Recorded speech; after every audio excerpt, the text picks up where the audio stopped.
Hi again, everybody, from Goss Stadium at Coleman Field on the campus of Oregon State University in Corvallis, along with Evan Bach, Andrew Roderick, Brian Thomas, Sawyer Gowan, Brooks Hatch, Glenda Curry, Garrett Dworshak, and others.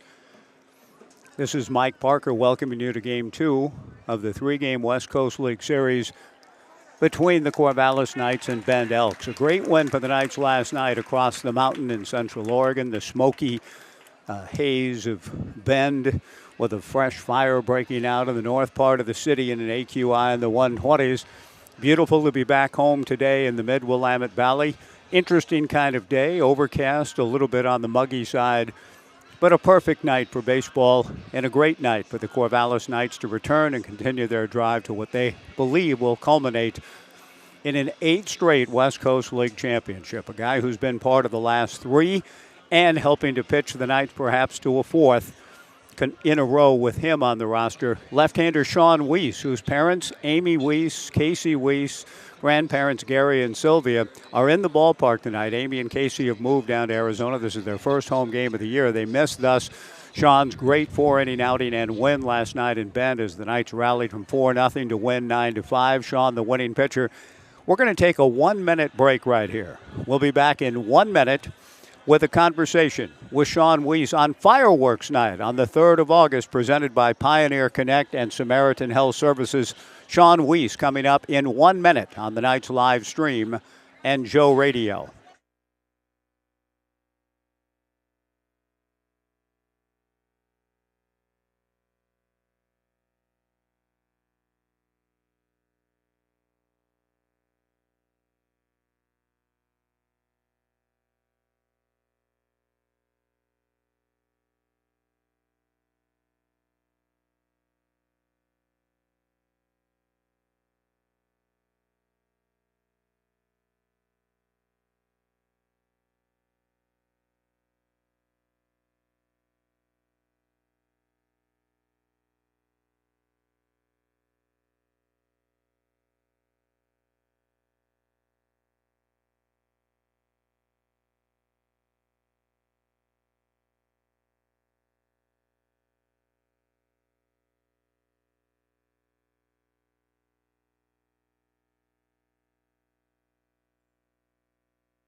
Back at Goss Stadium at Coleman Field, Fireworks Night presented by Pioneer Connect and Samaritan Health Services. Glad to be joined by a 4th-year Knight seeking his 4th straight and the team's 8th straight championship, and what a great contribution he's made to the other 3 and to last night's most recent win. Sean Weiss joining me with his folks in town for the first time all season. Casey and Amy, I'll be sitting next to them during the live stream tonight. So, Sean, it's nice to be here with you, with them, with your grandparents. What's it like for you to come back home tonight knowing that your folks are in the ballpark again? It's an awesome feeling. You know, the last 3 summers they've been at every game, and then obviously they recently relocated to Arizona, so they haven't been up at all this summer, so it'll be good to have them here, watch another great game, especially on Fireworks Night, best night of the year. You know, I said last night during the live stream, timing being what it is, they missed you by one night. Otherwise, they would have seen your best outing with the Knights so far this summer. You've been good every time out, but last night I thought 4 scoreless. You were really good. How did you feel about last night? I felt really good. You know, I know my role on this team is to just come in and do my job and get weak contact and to get outs and just pound the zone. So I just had a lot of confidence in the 7 guys behind me, and obviously with Tyler Howard and Snido and Lavin behind the plate, it makes it really easy to do my job knowing all these guys are out here busting their butt every day just like we are, and it's very relaxing. Sean Weiss, my guest. Sean, you mentioned your folks relocating to Arizona. Well, you did too after, this past season, spent the spring at Arizona Christian. What's that been like for you? What did you make of the program, the community, and what are you looking forward to next year? It was honestly such a blessing to be able to be a part of such a unique group of guys, and being my 5th year this past year, it was a really interesting perspective being the older guy and being able to help the younger guys out. And then obviously winning a regional for the first time in school history and going to the World Series at the NAI level for the first time in school history. That was such a blessing to do with that group. And I'm just so excited to obviously finish the job here in Corvallis and get another championship, and then obviously go back to school and bring that tradition to school. Those are tremendous accolades. What were some commonalities between a championship type experience you had this past spring and what you've experienced here over the last 3 summers? And it seems to be you're in the process of it again. Yeah, I think some similarities, just having everybody pulling their own weight, everybody knowing what their job is, and everybody doing their job, whether it's you're not pitching that day, so you're on the rail cheering on your guys, or you're in the game competing, throwing strikes, doing your job at the plate, having quality at bats. And I think just a mixture of all those things, everybody pulling for the same weight and everybody playing as one team, and having a family aspect where we all love each other and we're all playing for one another, and no one doing the opposite of that. Sean, was there any question at all that whenever your season ended and it went deep with Arizona Christian, that you'd be coming back? There was no question. I love it here. I love being in Corvallis during my summers. Has had such a huge impact on my playing career, not only as just a player, but also as a person. Being able to spend these summers with the coaching staff and all the guys. Some guys are new this summer, some returners, and it's been such a blessing to be out here again and just to enjoy this experience from my last summer, and just forever grateful for this experience. Sean, what other things? It's an amazing resume the Knights have. 10 championships, 7 straight. You guys are all in and trying to make it 8. What is it about the place, the culture, the coaching, the commitment you guys have, et cetera? What sets you apart? I think what sets us apart is honestly just the drive that everyone has when we show up. We know what the expectation is, and we know what it takes to win. Obviously, guys coming from schools all over the country, bringing those expectations they have at school to make the national tournament, to make the World Series, knowing that expectation, and then coming here for the short time, the 3 months we're here, just everyone being bought in and being bought into winning the last game of the summer. I think a big part of that, too, is our coaching staff. I've just been so blessed to play for these coaches, especially Uni. Uni's been such a huge impact in my life as a person and as a player. And Coach Knight's always been in my corner. Same with Coach Nags, Coach Stringer, and previously Coach Kearns. They've all had such a huge impact on my life. And I bet you all my teammates can say the same. And it's just we're so fortunate to have a coaching staff like that believes in us and allows us to do what we do every day. That is beautifully said, and that's a big picture general thing, and I appreciate you breaking it down in that perspective. But last thing, and that is just on last night's game, I said on the live stream, and Ben, I thought that was one of the most impressive wins of the year. I don't know how you felt about it, but to be down 4-0 early, to keep chipping away at that thing, and then Ty Yukimoto getting a 2 RBI suicide squeeze, you don't get to see that very often, but the way you kind of put that game away when you were down early, I thought it was a huge win. What were your thoughts about it? Yeah, I mean, that just shows kind of what team we are. We're a competitive team, and, we're going to fight until the last out is recorded. And like Uni says, it's not over until the umpire says it's game over. And that's what we did last night. And I was super proud of the offense. It's not easy being in a deficit early, but we dug out of the hole, came back and tied it, and then took the lead. And it just showed, just the drive that we have as a team. Everyone bought in, everyone's super competitive, and it just kind of showed what we're made of. We're a tough team, and we're gonna go out there and win at all costs. I think that's the perfect saying to say about this team. Well, you guys have been winning and winning and winning some more. We look forward to another one tonight and another playoff run, and glad you're back to be part of it again, Sean. It's been a real blessing to use your word, and I second it, to meet your family over these summers. I'm glad they're here tonight. Glad you're here. Thanks for taking time, Sean. I appreciate it. Of course. Thank you for having me. That's Sean Weiss, my guest. Indeed, that is Sean. We'll be back with the first pitch. James DeCramer to throw it. Back in 2 minutes, the Knights and Bend Elks with fireworks to follow. Back in 2 on the Knights live stream and Joe Radio.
Welcome back, everybody, to Goss Stadium at Coleman Field. Game 2 of this 3-game series. Mike Parker along with our crew tonight and a big crowd coming in. It may not be quite as large as our last fireworks extravaganza 1 month ago on the 3rd of July. But as James DeCramer completes his warm-up tosses, getting ready to face the Bend Elks in what's turned out to be a bright and pleasant evening for baseball, fans are still coming in. The line has lessened considerably down below. Pioneer Connect and Samaritan Health Services presenting our fireworks show tonight after the ball game. The later start to accommodate what we hope will be timing up the darkness just in time at the end of the game to have another great night here at the ballpark. James DeCramer ready to go to Avery Covarrubias, and the first pitch misses down and away as we get underway. The Knights and Bend Elks.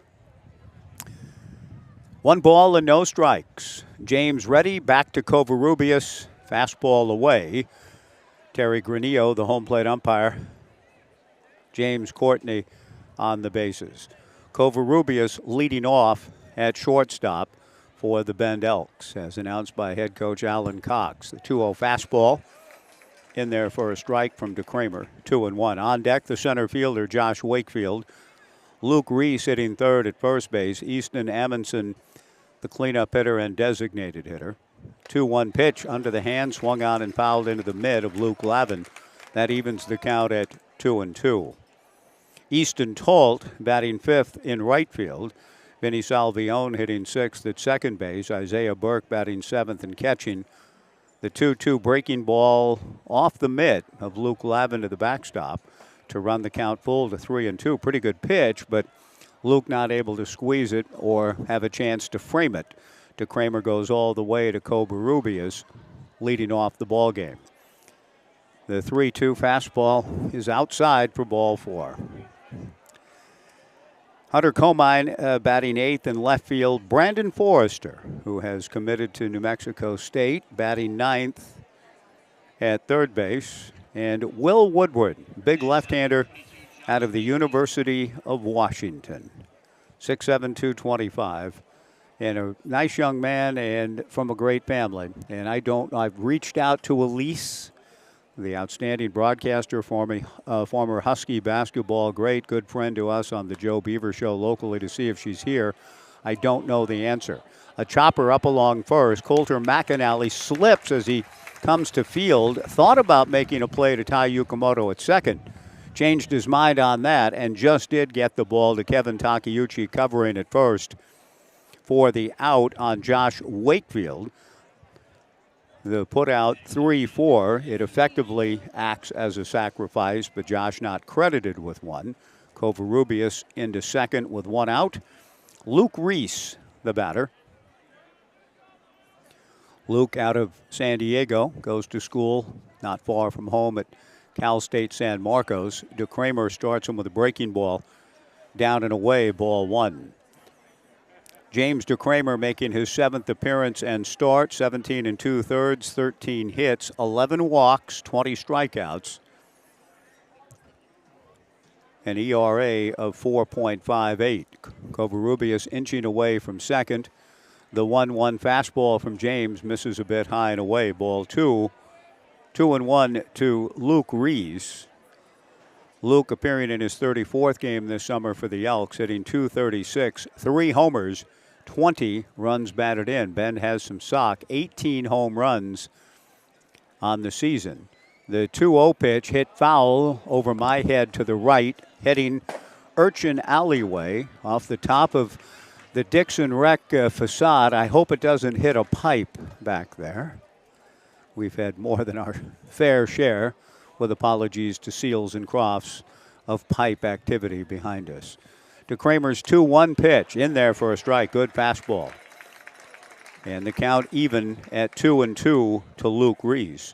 Easton Amundsen on deck. The penultimate home game for the Knights in 2024. Fan Appreciation Day tomorrow at 5:05. DeCramer comes to the plate with a 2-2 fastball up and in. Ball 3, 3-2. A leadoff walk on a 3-2 pitch to Corvallis. Avery advances to second on the swinging bunt from Josh Wakefield.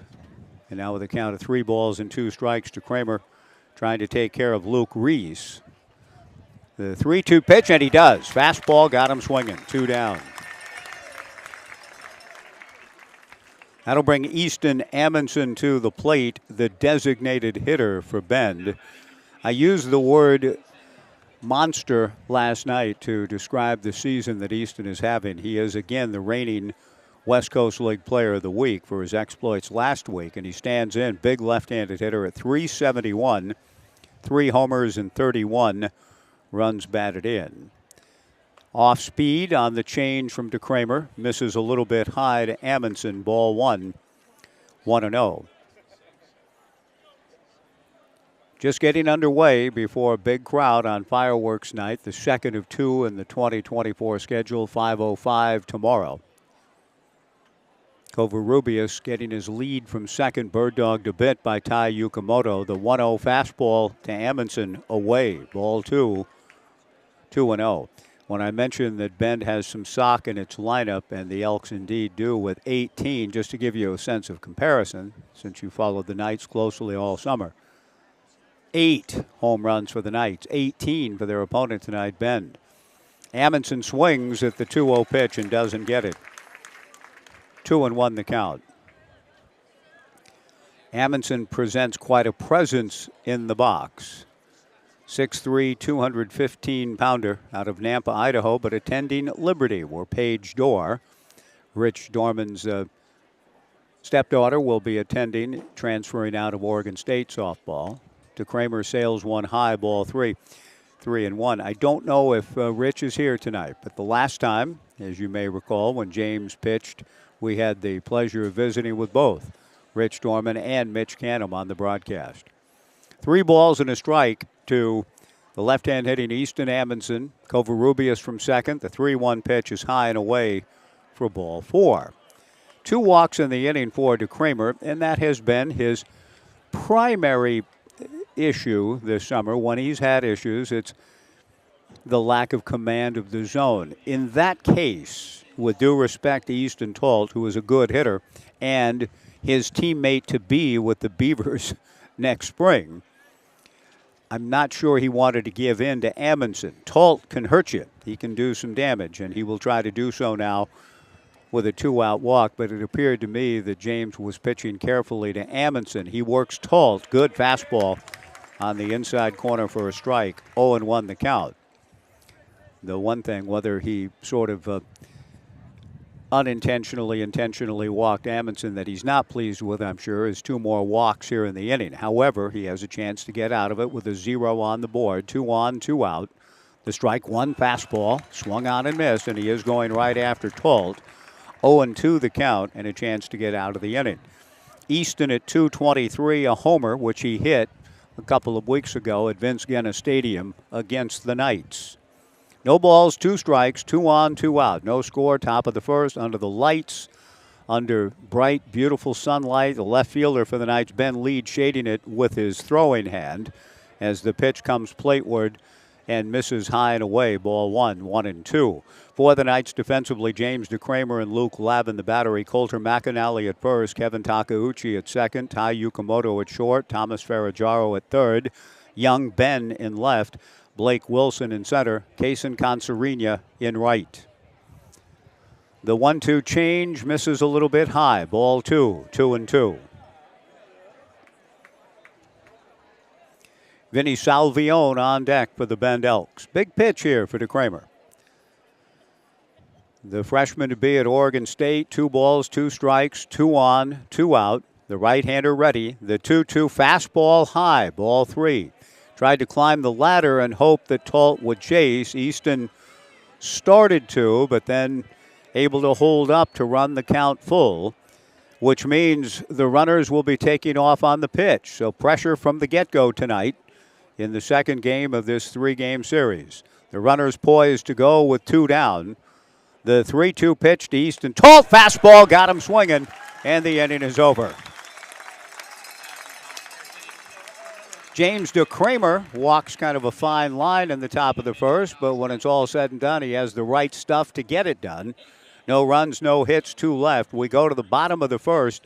We'll be back with that bottom of the first inning after getting caught up a little bit here. Back in 2 on the Knights live stream, back in 2 minutes on the 1240 Joe Radio.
Big left-hander Will Woodward, 6'7", 225.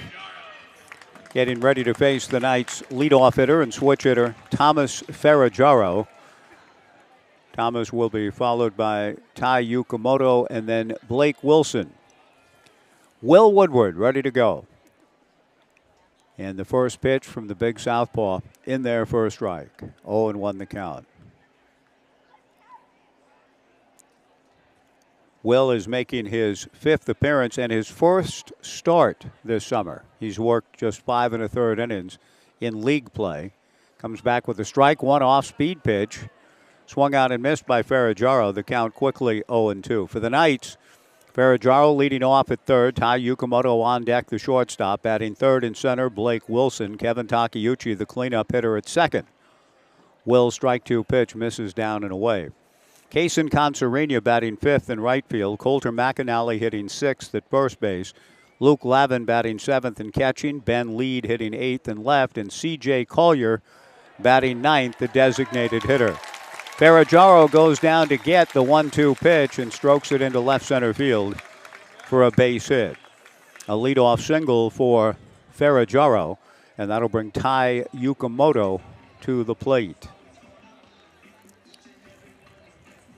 Tai had a brilliant ball game last night, and the culmination of the Knights' 5-run top of the 9th inning to break a 4-4 tie was Tai's 2-run suicide squeeze with the pitcher working out of the windup, the runners going on the pitch.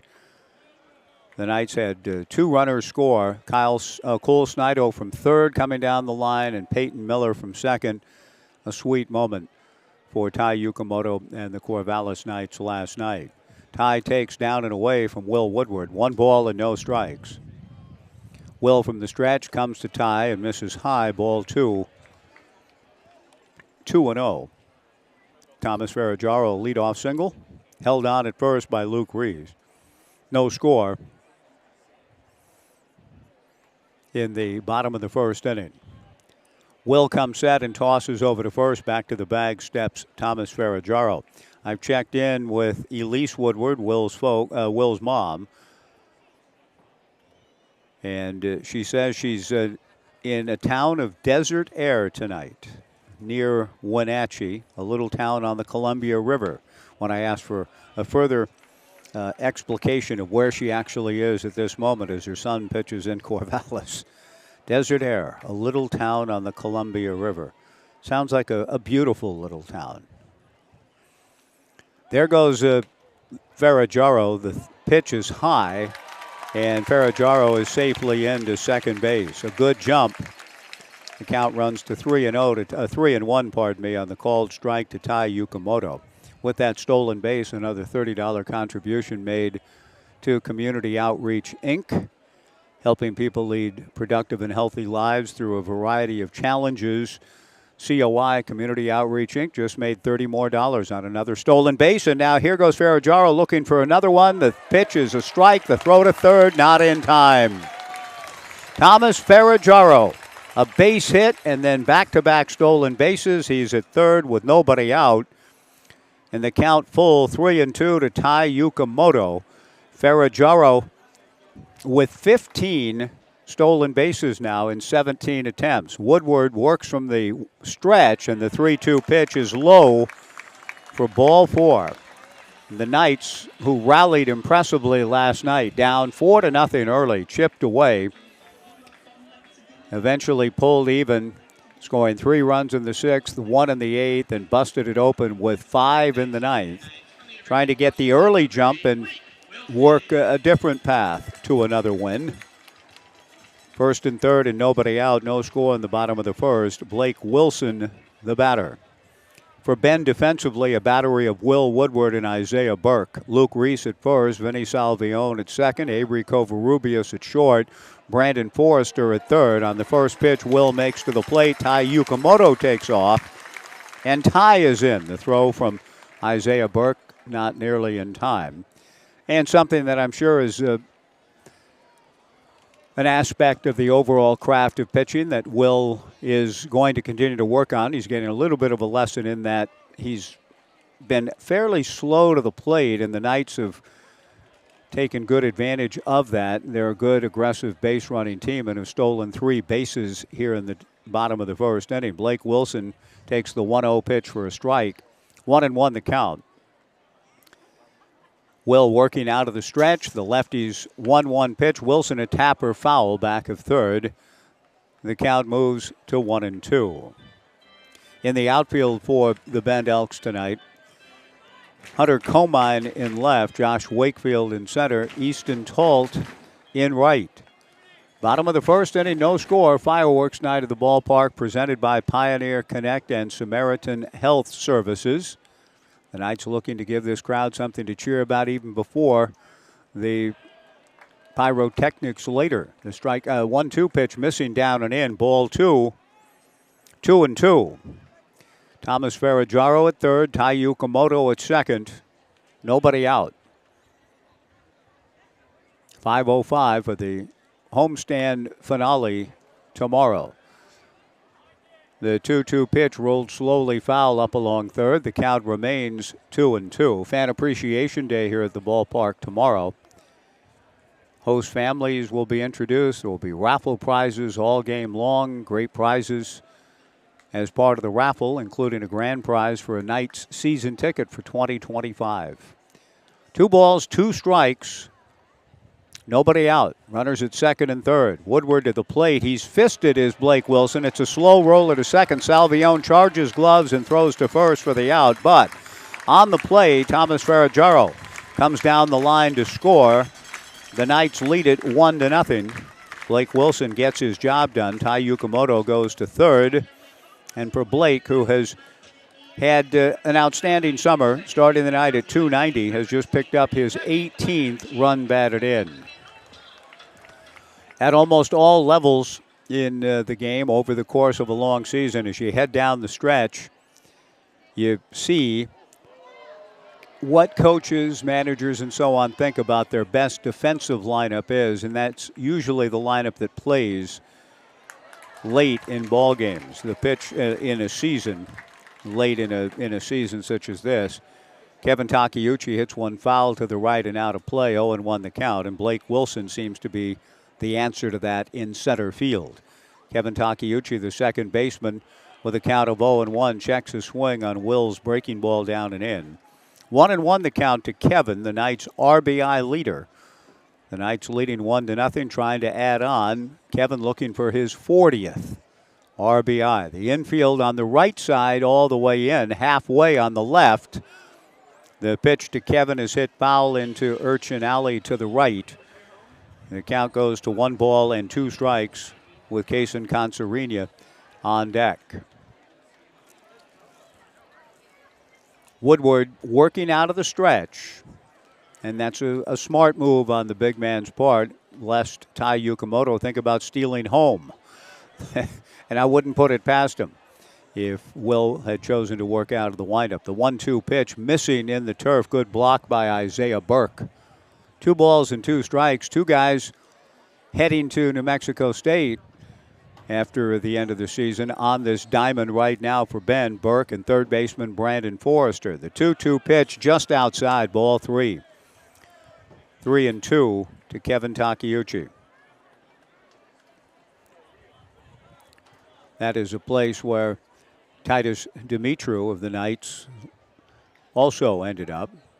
The 3-2 pitch pulled foul atop the Corvallis Knights dugout on the third base side.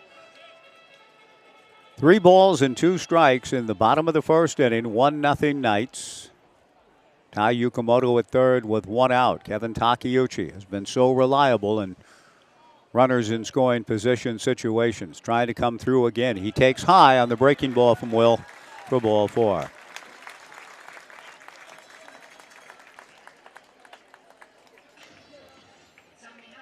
Runners at the corners again and 1 out. Kaysen Consarina to the plate. And just for the sake of Will's own development, because I'm a big fan of the Woodward family, as much as we in our Knights world pull for the Knights in all respects, I do hope that Will perhaps has a little bit more attention now, and just in terms of trying to control the running game, with Consarina standing in and taking a first pitch strike, 0-1 the count. The Knights have gotten some pretty big jumps on Big Will here in the bottom of the first. Takeuchi, a good runner, held on by Luke Reese. First and third and 1 out.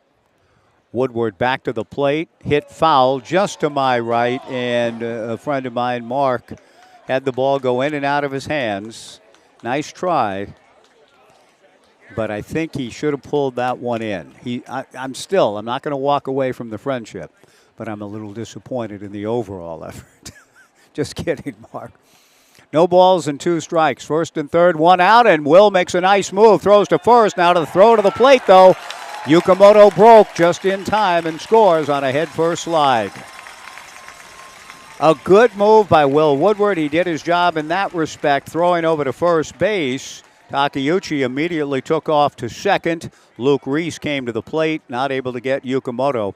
And the Knights with their fourth stolen base of the inning. So it's a good inning indeed for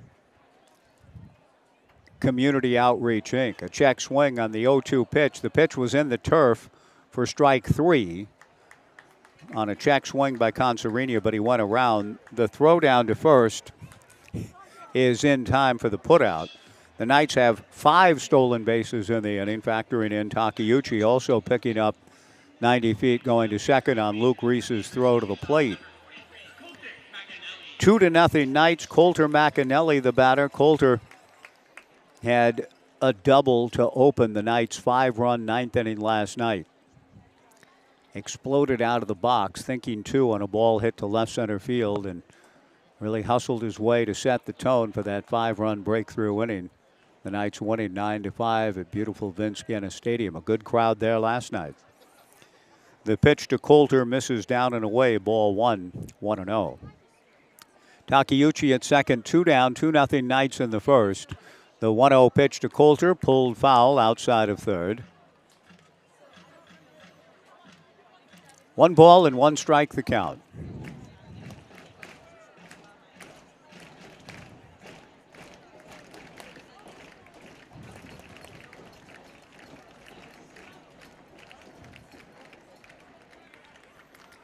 Out of the stretch works Will. The left-hander from the Washington Huskies delivers off speed. Coulter taps one foul at the plate. 1-2 to Coulter McAnally. Luke Lavin, the on-deck hitter. The Knights have scored twice. I was hoping to see Elise, if not in Bend, here tonight, but in desert air near Wenatchee on the Columbia. Good for her with family, she says. Just a treasure of a broadcaster in our Pac-12 world for so many years. McAnally, a ground ball into left field for a base hit. Kevin Takeuchi will score. Coulter McAnally takes a turn and holds as Hunter Comine gets the ball back in. Coulter an RBI single. The Knights lead it 3-0.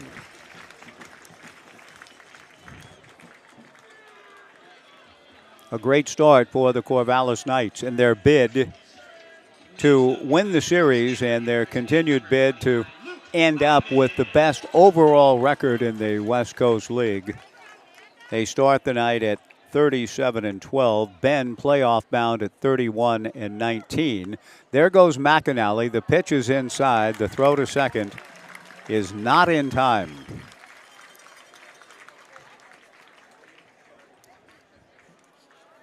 Six stolen bases in the inning for the Knights.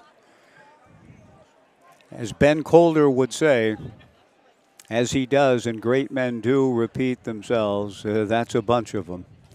The 1-0 pitch hammered to deep right field by Lavin, but playable. Easton Talt goes back, makes the catch. Another example of a long, loud out. Luke's been squaring up the baseball impressively down the stretch.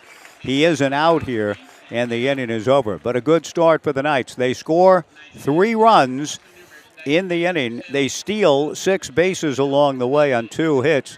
No errors, 1 left. At the end of 1, the Knights 3 and Ben nothing. Back in 90 on the Knights live stream and Joe Radio.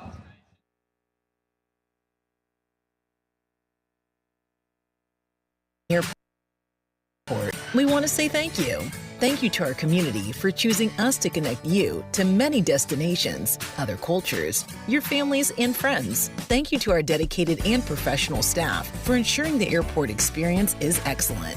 And thank you to local residents and businesses for making us who we are. We are proud to serve you, our region, and beyond. Together, we continue to grow and thrive. Thank you for flying local and for flying EUG. This news that you can trust. Subscribe to the Gazette-Times, your go-to source for in-depth journalism and breaking news. From local stories that impact your community to consistent updates to your Beavers and Knights, the Gazette-Times has it all. For only $1 for 3 months, enjoy unlimited access to our e-edition, unlimited articles on GazetteTimes.com and our mobile app, and free access to newspapers.com archives. Subscribe today and join the Gazette-Times community.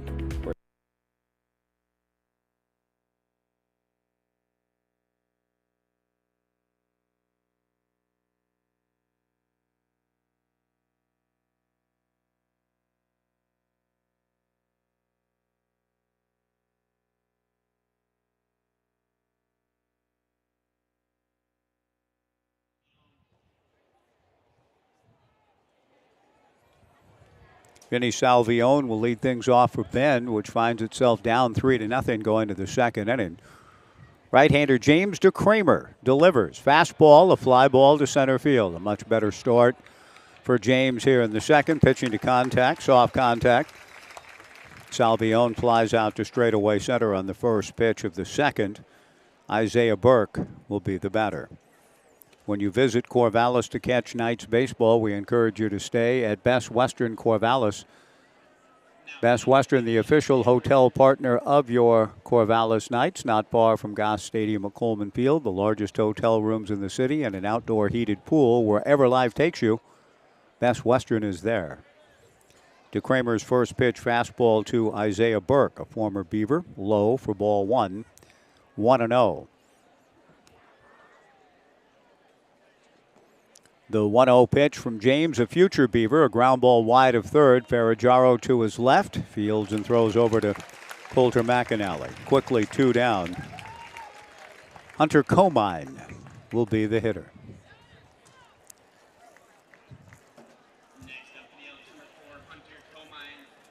A late return last night from beautiful Bend, Central Oregon. Driving through that pass at night is an interesting experience, right? I'm sure you've all done it. Very windy. It slows way down. There are some who argue that 22 is the better route to take than 20 because of that. Those last 40 or 50 miles after the last two junctions are pretty wild. Hunter Comine takes a strike from James DeCramer. The 0-1 pitch just misses, and the count 1-1. But made it back safely. Not a whole lot of sleep, but great to be back at the ballpark tonight. The 1-1 pitch, good fastball from DeCramer. Swung on and missed by Comine to run the count to 1-2, and I'm hopeful, because I love the city of Bend and the community and the river and all of those things so much. I'm hoping there's a future a week from tonight between these two clubs at Vince Guenna. The 1-2 pass, fastball from James a little bit high. Ball 2, 2-2. Hunter Comine at the plate. The right-handed hitter, and the 2-2 pitch fouls it straight back.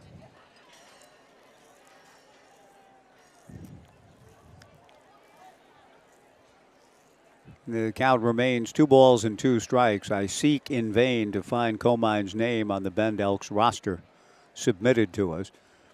So I'll have to do a little research on him to try to find out exactly from whence he hails. And that's a good thing, too, because he drives a 2-2 pitch into left center field for a base hit.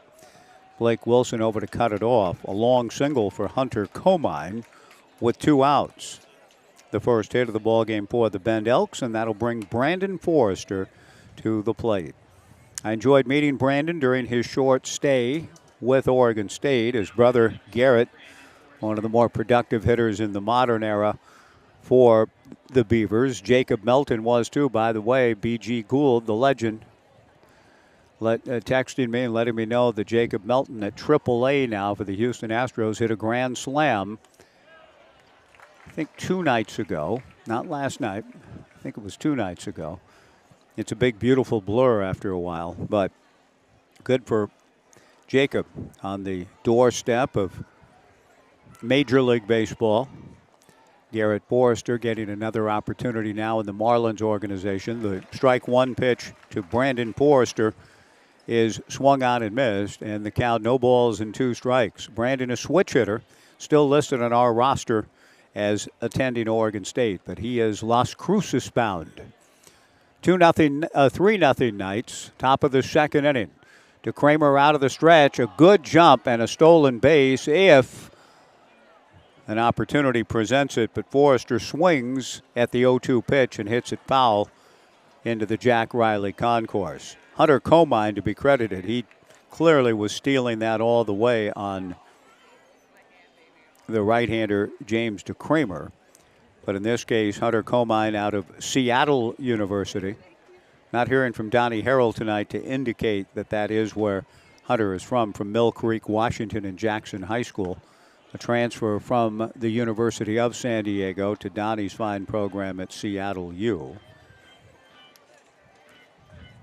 The pitch to Brandon Forrester, also portal bound, and through the portal into New Mexico State, is rolled slowly foul in front of his own dugout. No balls, 2 strikes to Brandon. The 0-2 fastball up and away from DeCramer. 1-2 to Brandon.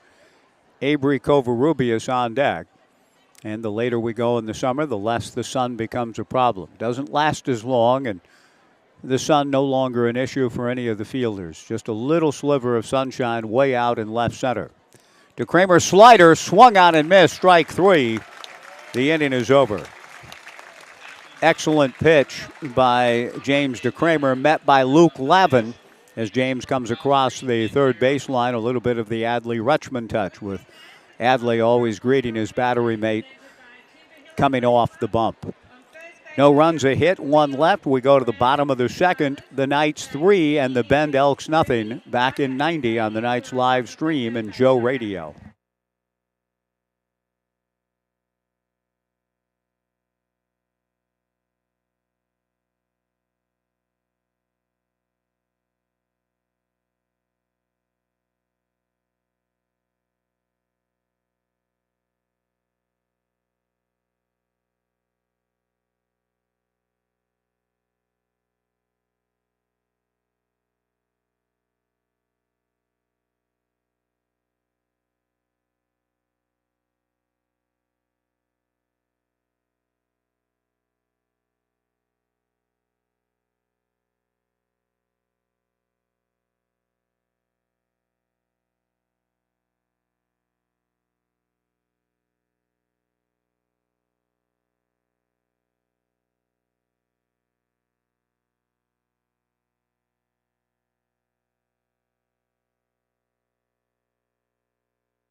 3-0 Knights to the bottom of the second. Will Woodward to the plate. Ben Lee, a high fly to left field and playable. Hunter Comine calls and makes the catch. One pitch, one gone. In the bottom of the second inning, the Knights plating 3 last inning with 6 stolen bases in the inning. Impressive. C.J. Collier, the batter. And with those 6 bags, the Knights now with 106 on the season. Bend, though, with 124. Very good club, the Bend Elks, and these teams may meet again. It's a close race. It could be Ridgefield. 1 through 4 make the playoffs. The first pitch missing high to CJ. The 1-0 pitch down and away for ball 2, 2-0. 1 plays 4 in the divisional series round, and 2 and 3 play. Then the divisional championship game played at the team with the best overall record. The Knights still jockeying for that, but getting close to sealing that up too. But it's not done yet. CJ takes high from Will, ball 3. The 3-0 pitch, a strike, and the count 3-1. Brooks Hatch was saying that he thinks it's likely the Knights will open with Ridgefield a week from tonight in the best of 3 with a game on the road. The Knights' playoff run here will begin a week from tomorrow, the 11th. Collier swings at the 3-1 pitch. A pop-up to straightaway right. Easton Tolt moves over to make the catch. 2 away. Will Woodward doing a nice job here at the outset of the inning, pitching to contact. Last inning, the Knights ran wild on him. He wasn't really hit around that much. He gave up a base hit to Thomas Ferraggiaro, issued 2 walks in the inning, and the Knights just, when they got on base, ran some more to the tune of 6 stolen bases and 3 runs. 2 down, nobody on. Thomas Ferraggiaro for his second plate appearance takes a Will Woodward fastball for a strike. 0-1 the count. Elise Woodward, Will's mom, will be one of the people I will sorely miss, seeing her and interacting with her on a fairly regular basis in the Pac-12 world.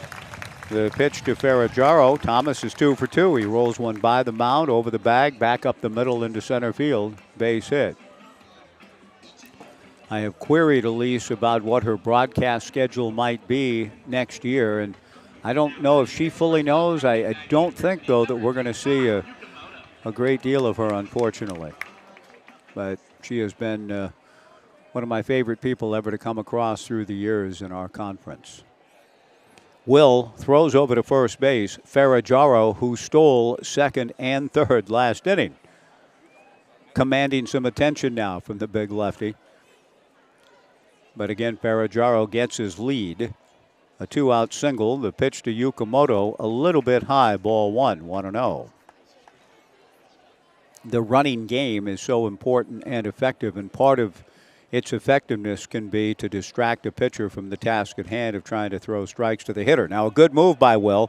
Throws to Luke Reese. The throw to second, and Thomas Ferraggiaro, again, getting a good jump after the throw, is safely in. Will made another good move. And Ferraggiaro, though, with good speed, able to beat the throw from Luke Reese. The throw to Covarrubias slightly to the left side of second base, and a good slide. And another steal. The Knights with 7. A ground ball back of first. Ed Nags tried to make the play, but it goes by the coach. Brook Knight at third. Ed at first. 1 ball and 1 strike to tie Yukamoto. 3-0 Knights looking to add on a run here in the second with 2 outs and nobody on, a base hit and a stolen base. 7 bags for the Knights tonight. The 1-1 pitch to Yukamoto, low and in, ball 2, 2-1.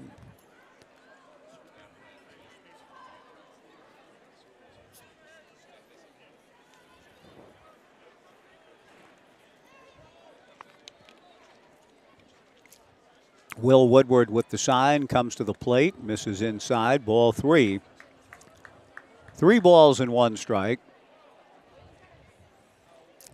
Ty drew a walk last inning and ended up stealing 2 bags himself. including home on a double steal.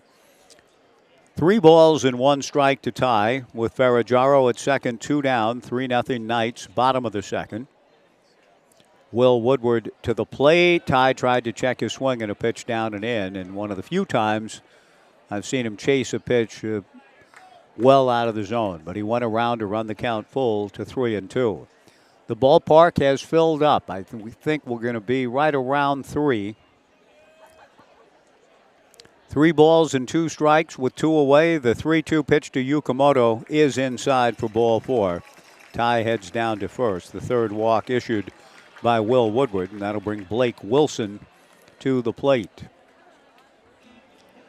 And when I say I think we'll be around 3, I should clarify my terms. I mean 3,000. And I was thinking about that the other day when I asked an old boss of mine in the radio world when he found a radio station for Portland Beavers baseball for the 1989 season. Will Woodward to the plate. Blake Wilson tried to check his swing. I think he went around, and he did. Jim Courtney says so, the base umpire. 0-1 the count. We had been on a 1,000-watt station the previous year. He said, we're going to have a new station in the 89 season. It won't be as powerful. So when I asked him, I said, yeah, we got a station, Mike. There go the runners. The pitch is swung on and missed. 2 more stolen bases. Thomas Ferragamo has 4 bags tonight. Tai Yukamoto has 3. And the Knights have 9 stolen bases through 2 innings. It's Billy Ball, reincarnated with the Oakland Athletics in the early 80s. No balls, 2 strikes, 2 outs. Ivan, my boss, said, oh, it's 7.5. And I said, 7.5? I said, 750? That's not bad. He goes, no, 7.5. 7, the number 7.5 watts. For the radio station's power. He didn't clarify his terms, and I thought, 750, that's not as good as 1,000, but 750 ain't bad. No. 7.5. You had to be outside the door of the radio station to hear the game. The strike 2 pitch to Blake, off speed, foul tipped and held. And that's now, Brooke Knight is arguing that pitch was not caught cleanly, that if it was foul tipped, that the ball hit the turf. And Brooke is trying to make the argument and hope that home plate umpire Terry Granillo will ask Jim Courtney for help. And Brooke has convinced Granillo to ask Jim, was that a foul tip, the ball in the dirt, and then came up and popped into the mid of Isaiah Burke, and would thus, after the foul tip and bounce on the turf, would not constitute a strikeout. But apparently Jim Courtney didn't see it that way, saw it the way that Granillo did, and the inning is over. Well, the Knights steal 3 more bases, but they leave runners at second and third. Will Woodward puts up a 0 in the second. We're through 2. And after 2, the Knights 3 and Ben nothing back in 90 on the Knights live stream and Joe Radio.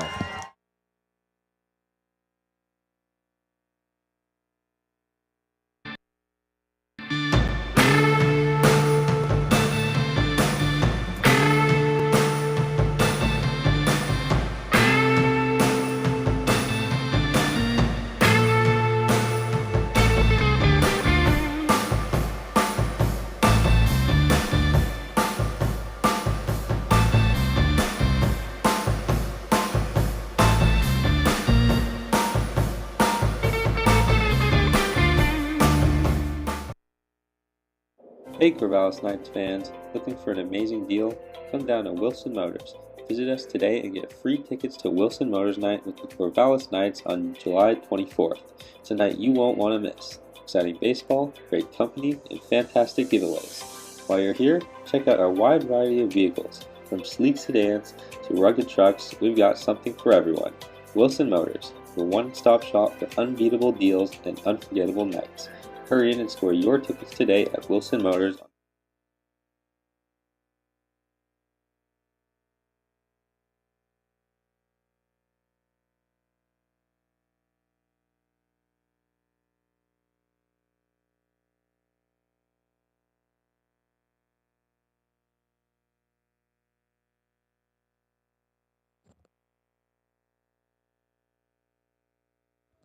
The first pitch of the top of the third inning, similar to the way the second began. DeCramer delivers. Avery Covarrubias, a fly ball to straightaway center. And right there is Blake Wilson to make the catch.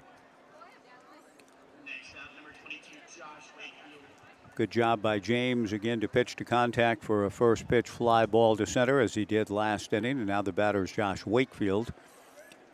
Wakefield, a nubber up along first. Coulter McAnally got the ball to Kevin Takeuchi for the out. Good first pitch fastball.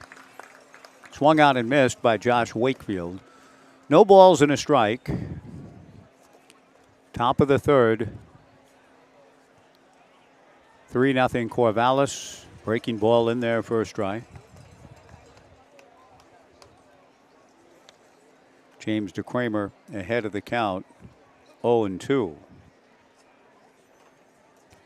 Josh Wakefield, a reaver, whatever that is. The strike two pitch, a ground ball to short. Tai Yukamoto plays a hop near the bag and throws to first. 2 down in the top of the third. And Luke Reese will be the hitter. I made that query before, and I still haven't taken the time to look it up. There's always too many other things that end up intervening and trying to find out what a reaver is. While I'm curious, other things do seem to supersede that in terms of a task list. However, I am curious when I see Wakefield, Iowa Western, now going to GCU, but came out of Iowa Western Community College, the Reavers. Just what the heck is a reaver? The 1-0 pitch missing for ball 2, 2-0.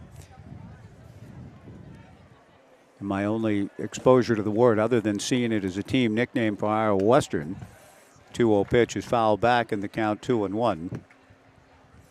As you may have gleaned over the years, I kind of like movies, and every once in a while refer to them. But my Aunt Ruth was talking to my Uncle Jay about this funny movie, The Reavers. And that's it, Steve McQueen. That's all I know. Steve McQueen was in a movie called The Reavers, and Iowa Western's team nickname is The Reavers, and that's the extent of my knowledge of Reavers. The 2-1 pitch to Luke Reese is pop foul into Urchin Alley to the right. And because life intervenes, I probably won't know the next time the Reaver comes to the plate. But I may look it up just for what it's worth between innings here if I have time. The 2-2 pitch down and away, ball 3. 3-0 Knights in the top of the third. DeCramer ready, the 3-2 pitch, a fly ball to right center field. Blake Wilson on the move, finds it, catches it. The inning is over. Does such a great job locating balls, getting good jumps, and using his speed to track him down. James DeCramer, a 1-2-3 inning in the third. Okay, phone out, going to look it up. We go to the bottom of the third. The Knights 3 and Bend nothing on the Knights live stream and Joe Radio.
Bottom of the third inning, 3-0 Knights. The Husky Will Woodward to the plate.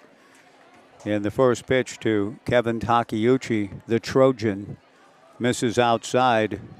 Ball one, a future Big Ten battle. The 1-0 pitch, a strike, and the count 1-1. So the Husky to the Trojan. And I'm glad to know that when I look up Reaver, Iowa Western comes up in the Google search almost immediately. The 1-1 pitch swung on and missed, and the count 1-2. People new to Iowa Western often ask, what is a Reaver anyway? And then it says here, the only other person that ever asks, is that announcer out in Corvallis? No, it doesn't quite say that. The 1-2 pitch lifted to shallow left center field. Josh Wakefield's going to play it on a hop. A leadoff single for Kevin Takeuchi. And the Knights hoping to get that run game going again, I'm sure, and keep the pressure on Will Woodward, who, all things considered, has done a pretty good job to keep the Knights at 3 runs, given that the Knights have stolen 9 bases through 2 innings. Kaysen Concerina struck out in his first at-bat. The simple answer, River Pirate. But there's much more behind our mascot. The earliest use of the word was in the Middle Ages when uncivilized English and Scottish tribesmen battled each other and pillaged people around them. And there goes Kevin Takeuchi, not wasting any time. He goes on the first move, and the pitch to the plate. In there for a strike. Concerina takes, and safely into second base with the Knights' 10th steal of the evening, Kevin Takeuchi. 10! River Pirate. Okay, what is the origin of the word weaver? Middle English, rever, revere, robber, destroyer, plunderer. Okay. I'm glad I looked it up. Now, as to Steve McQueen in the Reavers, modern day plunderers and pirates, I don't know. I don't know anything about the movie The Reavers other than I think Steve McQueen was in it in the early 70s, and my Aunt Ruth liked it. 3-0 Knights in the bottom of the third. Kevin Takeuchi at second. Kaysen Concerina trying to at least get him moved up 90 feet. Will Woodward to the plate. Fastball high. 1 ball and 1 strike the count. Fan Appreciation Day tomorrow to wrap up the regular season at home. The Knights will be back again a week from tomorrow for playoff baseball presented by Pioneer Connect. Will's 1-1 fastball. Good pitch on the inside corner to Concerina. Strike 2. Tomorrow, 5:05. A week from Sunday. I'm not sure if the game time's been announced yet, but it will be game 2 of the divisional series. 1 ball, 2 strikes, nobody out. Takeuchi at second. The 1-2 pitch is a chopper to short. The only play is to first to get Concerina, but Takeuchi with a good quick read on the, as Kurt Gowdy would say, bounding ball. And he gets to third base, does Takeuchi on the ground out. While Kaysen doesn't hit the ball to the right side, he hit it properly to get the runner moved. A productive out. Coulter McAnally, the batter. Coulter singled home a run in the first and has one of the Knights' 10 stolen bases. The infield in for the Bend Elks. In the first pitch to Coulter McAnally, swung on and missed. 0-1 the count. I saw a game between the Tucson Toros and the Portland Beavers in 1987 at Civic Stadium in downtown Portland, wherein the Tucson Toros, with Bob Didier managing and running aggressively, stole 14 bases in a game. That's the most I've ever seen in one game. The Knights have 10. We're in the third. The 1-1 pitch down and in. Ball 2. 2-1. There was a catcher in that game for the Beavers by the name of Sal Butera. And after the game, which was only a 4-0 win for Tucson, by the way, the 2-1 pitch fouled straight back by Coulter in the count 2-2. Butera, naturally, with the Oregonian covering the Portland Beavers pretty closely back then, asked Sal, who was the catcher of record, 14 bags, and he said, well, I didn't get much help from my pitchers. They didn't hold the runners well. The 2-2 pitch is chopped foul outside of third. Now, there may have been some truth in that, but let's just say Butera throwing pitchers under the bus when he was the catcher of record when Tucson stole 14 bases did not necessarily sit well or ingratiate him with his teammates. I heard some mutterings about that in the ensuing days. 2 balls, 2 strikes, 1 out, 3-0 Knights in the bottom of the third. Coach Cox bringing his infield in, or at least halfway. Takeuchi gets his lead. McAnally hits one foul towards Urchin Alley just to our right. The count remains 3 balls and 2 strikes.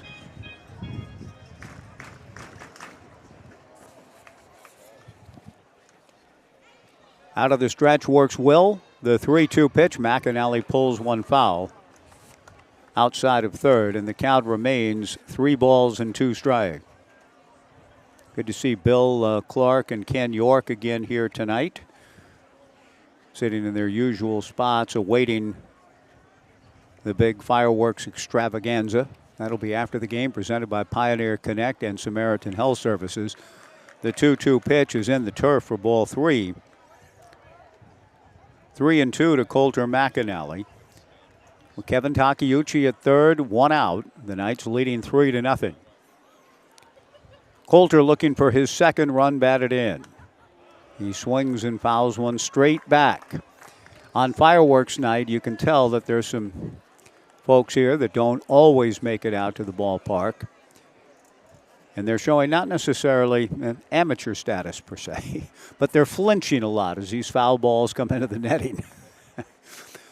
Unawares that that net's going to keep them out of harm's way. The 3-2 pitch on the way to McAnally, hit foul again to the right. This one again into Urchin Alley. The count remains 3-2 in a good battle between Coulter McAnally and Will Woodward.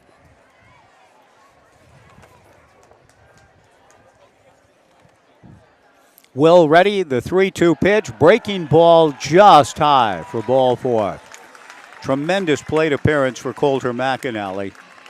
Outlasts Will Woodward, and I can tell Will wanted that pitch. He was a little disappointed that he didn't get strike 3, and I have a feeling Terry Granillo's hearing a little bit from within the first base dugout where in the Bend Elks players sit. I think a lot of them felt that pitch was a strike. First and third and 1 out. Coulter McAnally had a stolen base in the first. He goes. The pitch is a strike. The throw to second, not in time. 11 stolen bases for the Knights. Unofficially now. I've got them for 11. It's becoming a little bit difficult to track.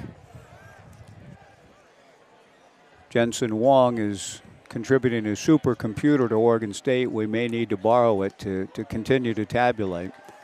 The strike 1 pitch is swung on and missed, and the count 0-2. Runners at second and third and 1 out. The Knights looking to add to their 3-0 lead. The strike 2 pitch pulled foul past Coach Nags. The count remains no balls and 2 strikes. Really good ball game last night in Bend, one of the more enjoyable of the year. Maybe not for the hometown Elks, relinquishing a 4-0 lead. Lavin swings and misses. Down he goes. I'm really appreciating the savvy, in a sense, tonight of the big lefty Will Woodward, in that if you think about the amount of traffic he's dealt with and traffic on the move, 11 stolen bases, it's only 3-0 in the third. Ben lead the batter. Ben swings at the first pitch and hits it foul off to the right and out of play up top of the Omaha room. 0-1 to Ben lead. But it does remind me a little bit of that 4-0 game in '87. 14 bags for Tucson, but only 4 runs. Will trying to kind of keep it in those kind of dimensions here tonight in Corvallis. The strike one pitch just misses. The count 1-1. Ben, the hometown kid, out of Crescent Valley, fly to left field in the second. Kevin Takeuchi at third, Coulter McAnally at second, 2 down. Will Woodward working out of the stretch. The 1-1 pitch hit foul into Urchin Alley, off to the right. Boy, there are multitudinous urchins in the alley tonight. I look down and see a dozen or more chasing after the foul balls, being hit into that area with regularity. 1-2 to Ben Lead. Second and third, 2 down. The 1-2 pitch. Will goes Bulldog Boughton, loses his cap and misses low. Ball 2, 2-2.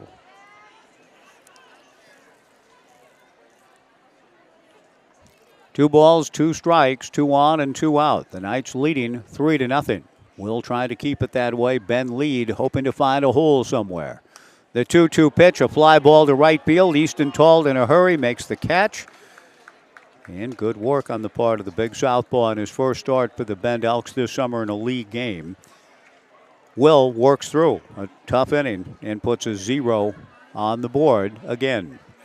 No runs, a hit, 2 left. At the end of 3, the Knights 3 and Bend nothing. Back in 90 on the Knights live stream and Joe Radio.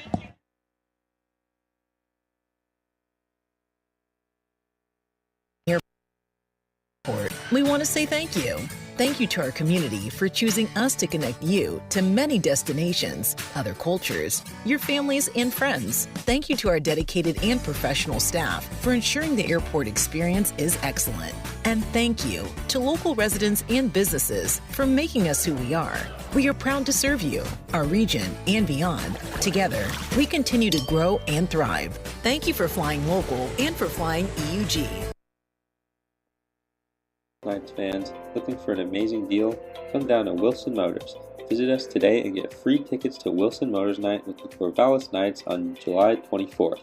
It's a night you won't want to miss. Exciting baseball, great company, and fantastic giveaways. While you're here, check out our wide variety of vehicles. From sleek sedans to rugged trucks, we've got something for everyone. Wilson Motors, the one-stop shop for unbeatable deals and unforgettable nights. Hurry in and score your tickets today at Wilson Motors on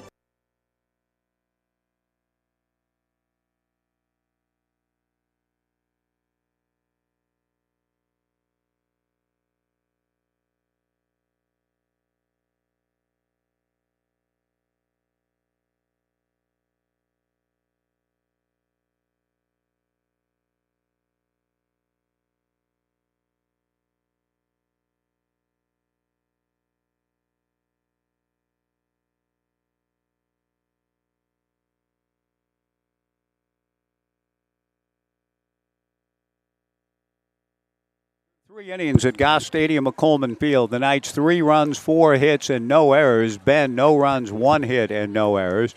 Brooks Hatch has delivered unto me, which I also will now share with you. A rundown of former Knights and Beavers in the big leagues thus far today. Right-hander James DeCramer with a 3-0 lead to the 4th. Falls behind the count, 3 balls and no strikes to Easton Amundsen. Bend is going to try to go the route that the Knights did last night.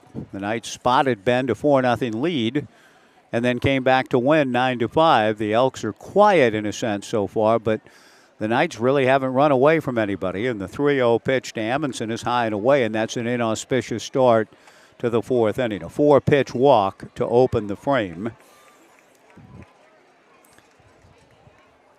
And the batter will be Easton Talt, who struck out in the first. Brooks is going to go back into the McGrath family press box and try to come up with a sum. The total of the Knights stolen bases here tonight is James DeCramer, future Beaver, works on current Beaver Easton Talt and starts him with a strike. 0-1 the count. 3-0 Knights in the 4th. No balls and a strike. The 0-1 changeup popped up on the left side. Second baseman Tai Yukamoto is right there to make the catch. One away. Good pitch by James DeCramer. One away, and Vinny Salvione will be the hitter.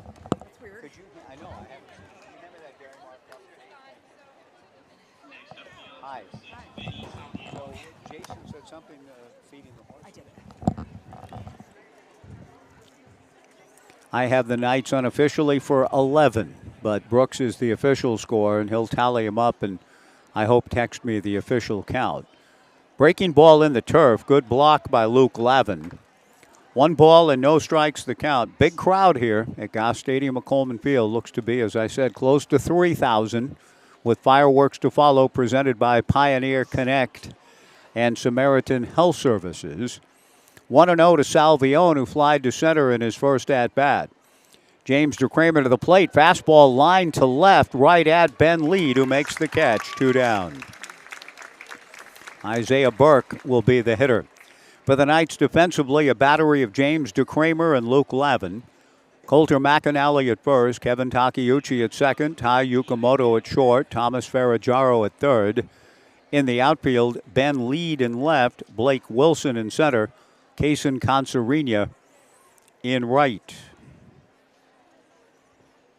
3-0 Knights in the fourth. Fastball strike to Isaiah Burke. No balls and 1 strike to Isaiah, a young man out of Thurston High School, student body president at Thurston, his second season with the Bend Elks. Outstanding young man. The 0-1 breaking ball down and away, and the count 1-1. At Mount Hood Community College in 2022. Brooks Robinson, by the way. Casey, did you say Brooks is going to New Mexico State? Brooks Robinson, New Mexico State? You looked it up. The pitch to Isaiah lifted to deep left center field. Back on the ball goes Blake Wilson to the warning track against the Pioneer Connect sign.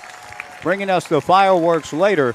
A good running catch by Blake out in left center to retire the side. Isaiah Burke gives the ball a good ride.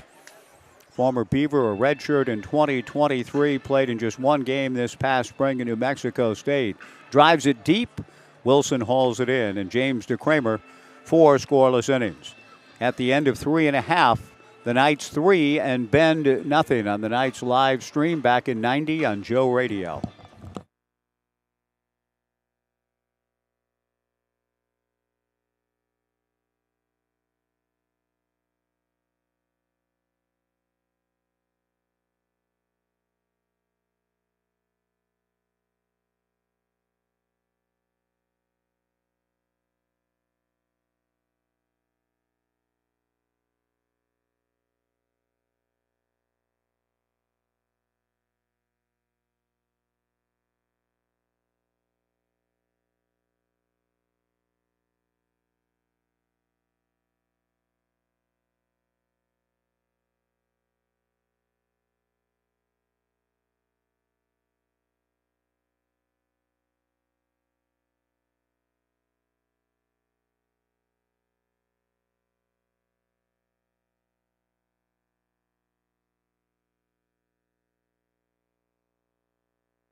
Bottom of the 4th inning at Goss Stadium at Coleman Field. The Knights leading the Bend Elks by a score of 3-0.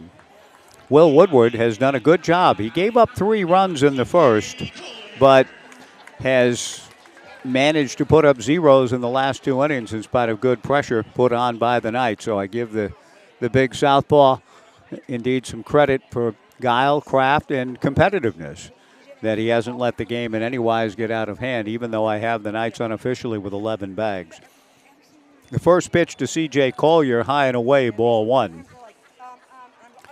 The 1-0 pitch to C.J. misses low and in, ball two.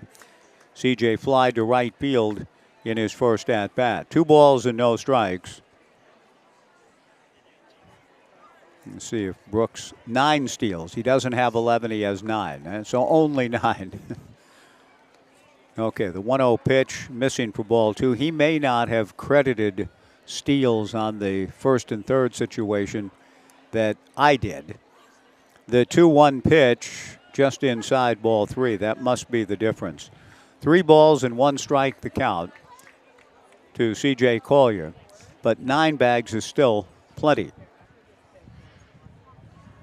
And only a 3-0 lead to show for it. Fastball for a strike. Good pitch by Will. Knee high outside corner. 3-2 to C.J. Collier. Minnesota beat the White Sox today 6-2. The White Sox 19th consecutive loss. The 3-2 pitch, a grounder to short, fielded by Covarrubias. A one-hop throw to first gets by Luke Reese. Racing back to get to the bag and getting tagged out is C.J. Collier. He ran across the bag, saw the throw go by Reese, and took a turn into fair territory and is tagged out trying to scramble back. Nice job by the Bend Elks, staying on top of the play.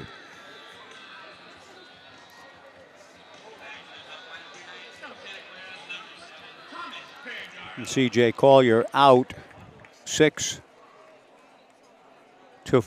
ultimately, with Vinny Salvione chasing the ball down and tagging out C.J. One away, Thomas Ferraggiaro, the hitter. In that ball game, former Corvallis Knight in the 19th straight loss for the White Sox. Brooks Lee, playing for the Minnesota Twins, went 2 for 4 with 2 runs batted in. Trevor Larnach didn't play. Adley Rutschman had a triple today. Baltimore beat Cleveland 7-4. Adley 1 for 1 with a triple, a run scored, and 2 RBIs. Baltimore over the Guardians, Stephen Kwan. Adley and Kwani, both former Knights. Kwani went 0 for 2. The pitch swung out and missed. 2-1 the count to Ferraggiaro. Or 2-2, I should say. The scoreboard had it wrong, as did I, glancing at these MLB notes. But Ferraggiaro takes strike 3 called, and a excellent bit of work by big left-hander Will Woodward, keeping his team in the game. 2 down and nobody on.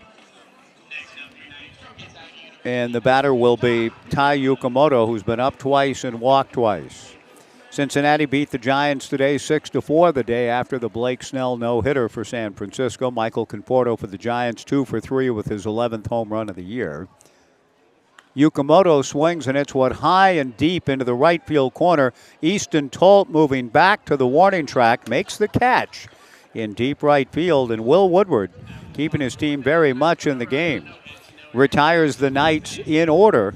And at the end of 4, it remains the Knights 3 and the Bend Elks nothing back in 90 on the Knights live stream and Joe Radio.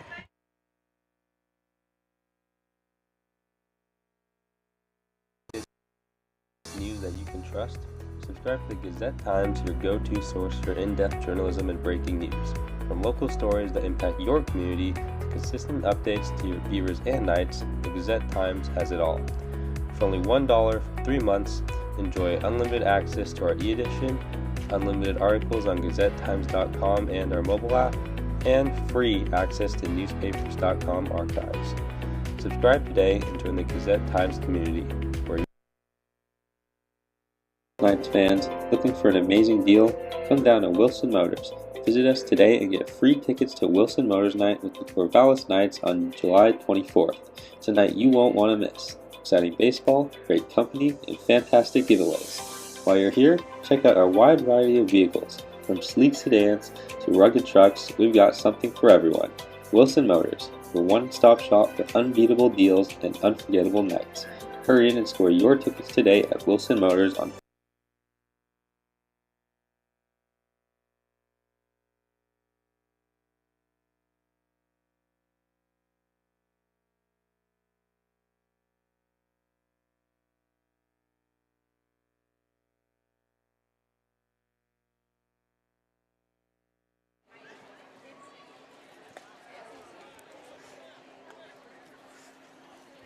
Top of the fifth inning, 3-0 Knights. Hunter Comine, who singled to center field in the second, takes James DeCramer's first pitch high and inside. The 1-0 fastball from James swung on and missed. 1-1 the count. Comine has the lone hit for Bend, single to center in the second. 3-0 Knights, top of the fifth inning. The 1-1 breaking ball misses down and away. Ball 2, 2-1. It has been a warm, pleasant, kind of muggy day today by our standards here in the Mid-Valley. We are getting our usual breeze beginning to waft through, and the temperature dropping just a bit. It's a beautiful night for baseball. It'll be, I'm sure, a spectacular setting for our fireworks at the end of the ball game tonight. The 2-1 pitch, a chopper to third. Ferraggiaro to his left, throws a little high, nearly pulled McAnally off, but Coulter able to maintain contact with the bag. One away in the top of the fifth. Brandon Forrester, the batter. Wrapping up former Knights in the big leagues, the Seattle Mariners trail Philadelphia, last word, 5-1 in the bottom of the fifth at T-Mobile. But Mitch Haniger has homered for the second consecutive day. Mitch homered yesterday. He is responsible for the Mariners' lone run tonight in Seattle with his 11th. He's 2 for 2. Mitch played with the Knights here in the summer of 2010. Brandon Forrester takes high and away. Brandon struck out in the second.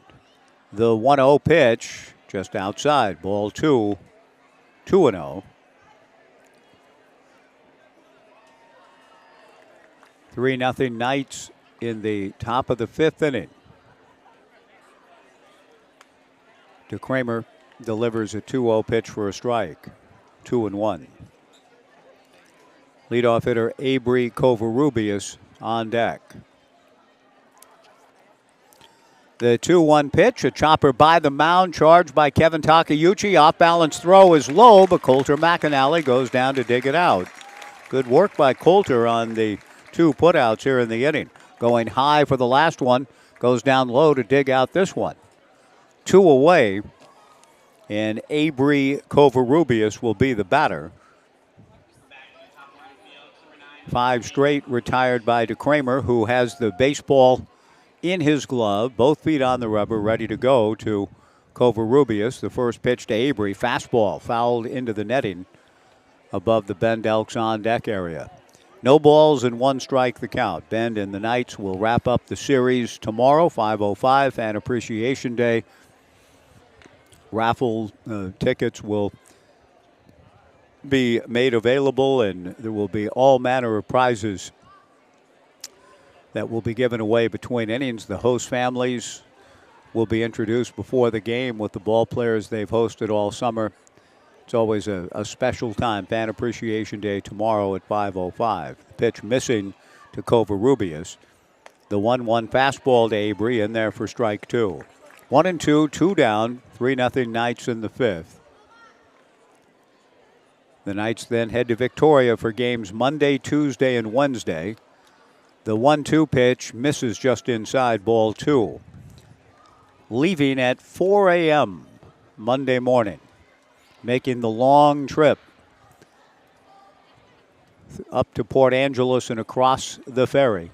2-2 pitch, tap foul into beautiful Victoria, British Columbia. And a 3-game series with the Harbor Cats. Monday, Tuesday, and Wednesday. Off on Thursday and Friday to kind of regroup and recover. And then the playoffs begin a week from tonight. The 2-2 pitch spins around Covarrubias, and the count goes full to 3-2. The Knights scoring 3 in the bottom of the first and had the look of a team about to break the game open in the ensuing couple of innings, but Will Woodward has settled in nicely. DeCramer's 3-2 pitch is high and inside, and he loses Covarrubias, walking Avery for the second time. The 4th walk of the evening for the right-hander James DeCramer, and that will lead to some activity in the bullpen, not before pitching coach Cole Stringer heads out to the mound. Josh Wakefield is the batter. Wakefield has tapped into a 3-4 putout and grounded to short. Kellen Siegel was trotting down to the bullpen. Sean Weiss with a strong 4-inning outing last night. So good to see his parents here tonight, Casey and Amy, their first trip in to the ballpark. They have been fixtures to my left for the last 3 summers, not missing many home games over the 3 summers. Living down now in Surprise, just a few minutes from the ballpark where the Beavers play every spring, and have another trip planned down there next spring. Casey and Amy are here tonight. And Sean had his 4-inning outing last night, so it didn't quite time up. But it's great to see them. They leave tomorrow morning after a very quick trip in today, gone tomorrow. Derek Buchheit, the general manager for the Corvallis Knights, is bringing me something. Thank you, Derek. I'm getting a birthday cupcake. It is indeed Route 66 for yours truly. 66th birthday here today. 3-0 here in the 5th. And thank you, whoever that was. Derek, do I know who that is? Katrina Gonzalez down in the front. Tell her thank you for me, please. Thank you very much. Thank you. The pitch missing for ball 1. Josh Wakefield with a count of 1 ball and no strikes. Swings and fouls one to the left. The Reaver, the River Pirate, out of Iowa Western Community College, but on his way to Grand Canyon University. Went to Mountain Ridge High School, but in Bend. A two-way player, I should say, in high school. And in Bend, he went to Mountain Ridge High School in Peoria, Arizona. Josh growing up about 30 minutes from Phoenix in Peoria. And really glad to be heading back to some old stomping grounds at home, as it were. 1 ball and 1 strike to the former Reaver. A throw to first base, and Covarrubias back to the bag. Just about everything's available, all movies available through some sort of channel, platform, YouTube, or what else. I am going to have to now, thanks to Wakefield and being reminded of the Reavers, to check it out. And a nice swing by the Reaver. Wakefield whacks it into the right field corner. Kaysen Concerina chases the ball down to the base of the fence. Rounding third is Covarrubias. And Concerina had a hard time getting a handle on the ball out in right. A triple for the Reaver. Josh Wakefield into the right field corner. And a 2-out walk. What do you know? Leads to a run. It's now 3-1. DeCramer hoping to get 1 more inning in, but he's not going to get it. He was a strike away and out away from going the required 5 to get the win here tonight, should the Knights hold on. But a 2-out walk and a 2-out triple scores Covarrubias. Good swing by Wakefield.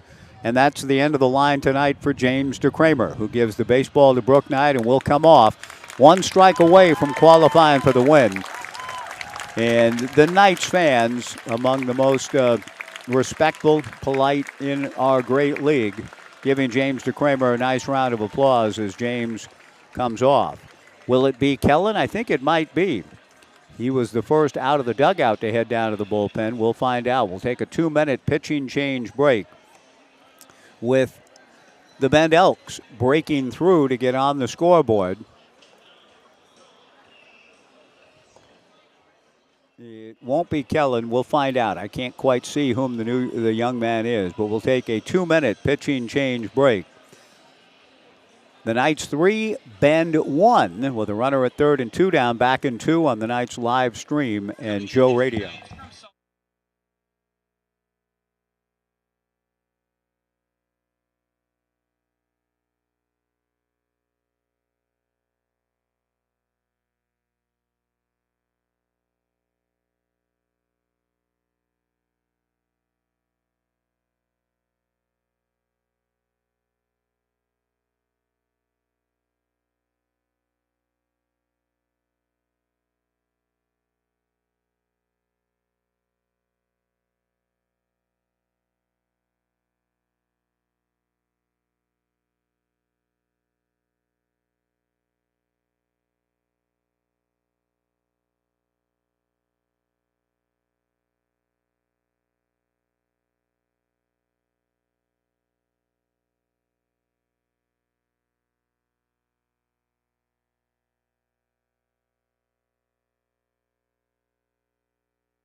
Zach Johnson out of Salt Lake Community College, ready to go. And the first pitch to Luke Reese, a strike. The 0-1 pitch in there for strike two. Luke kind of rolls his eyes at the call by Terry Granillo with the count going to 0-2 on Luke. 3-1 Knights.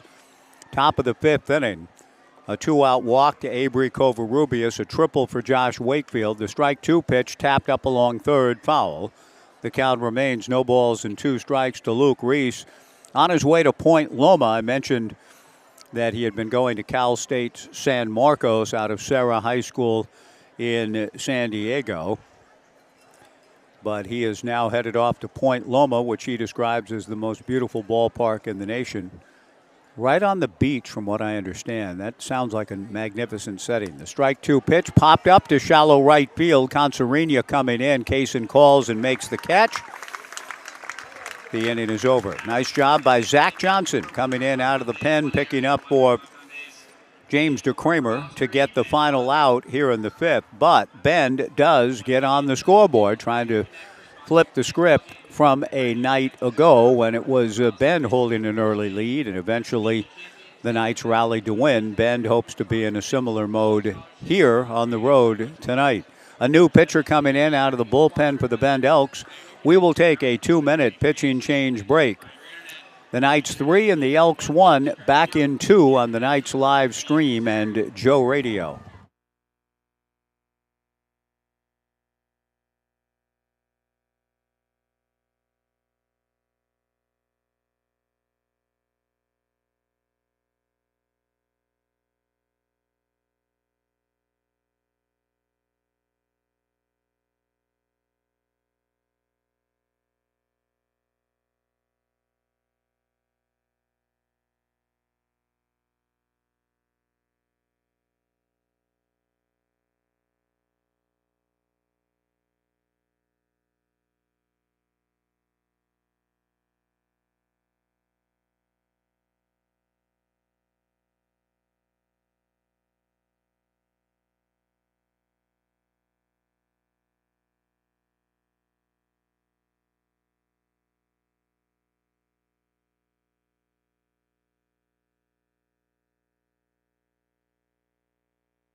The new pitcher for the Bend Elks is also left-handed. He is out of Seattle University. Rowan Hayes into the game for the Bend Elks. And a nice job by his predecessor, Will Woodward. Will was sort of on the ropes in that first inning when the Knights scored 3 runs and were running wild and ended up with 9 stolen bases. But Will worked his way through, stranding 2 runners in the second and third, and then had a 1-2-3 fourth inning. And now goes to work, does Rowan Hayes, after Will Woodward kept his team very much in the game. The Elks score a run in the top of the fifth inning. It's now 3-1 here in the bottom half. Blake Wilson drives one to deep left center field. Back on the ball goes the center fielder, Josh Wakefield, makes the catch, collides with his left fielder, Hunter Comine, holds onto the baseball, is a little slow to get up, but both guys appear to be okay. Good catch by Wakefield. Blake Wilson struck the ball well. A long out. One away in the bottom of the fifth.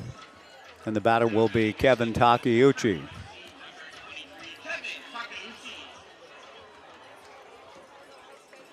Wakefield chasing it down and made some contact with his left fielder, but able to hang on.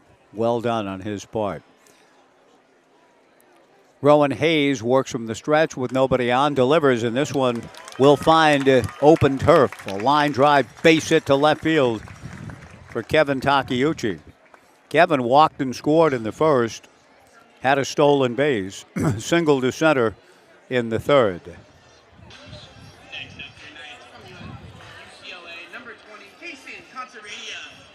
Two hits tonight for Kevin, 2 for 2. Kaysen Conserina, the batter. Kaysen is struck out and grounded to short. 3-1 Knights in the bottom of the fifth inning. Good ball game. Early, it looked as though the Knights might run away, almost literally, and hide. With all of the steals in the 3 innings, 3 runs in the first inning, a throw to first base.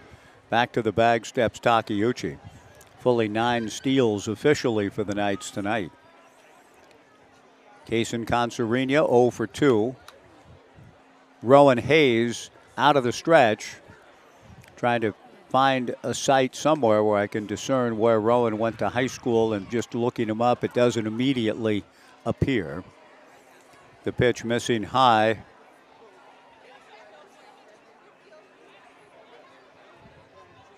One ball and 1 strike the count. Another throw to first. Clearly the emphasis on keeping an eye on the run game is a message, I think, well delivered. Just can't find it. Sorry, folks. I'll keep working on the Rowan Hayes background. Other than Seattle U, I can't find anything. Maybe I have to go to a Seattle Redhawks roster page and then see if I can work my way back to where he went to high school. The pitch missing to Conserina. 2 balls and no strikes with 1 out. The 2-0 pitch in the turf and a wild one. Kevin Takeuchi down to second base on the wild pitch. Conserina with an RBI opportunity here. With the Knights scoring 3 in the first and have been shut down since. Roster. Okay, I'm trying. But if he's just joining the club now, there won't be any information on Rowan, who comes to the plate and misses on the 3-0 pitch to Conserina. Low and away for ball 4. I can see the fans beginning to reach for their second layer because the winds are coming up. Cooling off considerably here in the late going. Middle innings, but we started a little more than a half hour later than usual. About 40 minutes later than usual. Unfortunately, it looks like he must be an incoming player, Rowan Hayes, to Coach Harrell's program, because I don't see him on the 2024 roster. The first pitch from Rowan misses outside, ball 1. 1 ball and no strikes, a newcomer to the Bend Elks roster from the earlier researches I had done this year, so I don't have anything yet on him. He's in there now with Kevin Takeuchi at second, Kaysen Conserina at first. 1 out, 3-1 Knights in the bottom of the fifth. Rowan Hayes ready, and Rowan misses for ball 2. 2 balls and no strikes. Rowan's making just his 5th appearance this summer with Ben. 4 innings, 7 hits, 3 runs, a walk, 2 strikeouts, a record of 1-0. And he receives a visit now from his battery mate Isaiah Burke. With the Knights threatening here in the 5th. Kevin Takeuchi at second, Kaysen Conserina at first. 2 balls and no strikes to Coulter McAnally, who has singled home a run and walked. Also has a pair of stolen bases.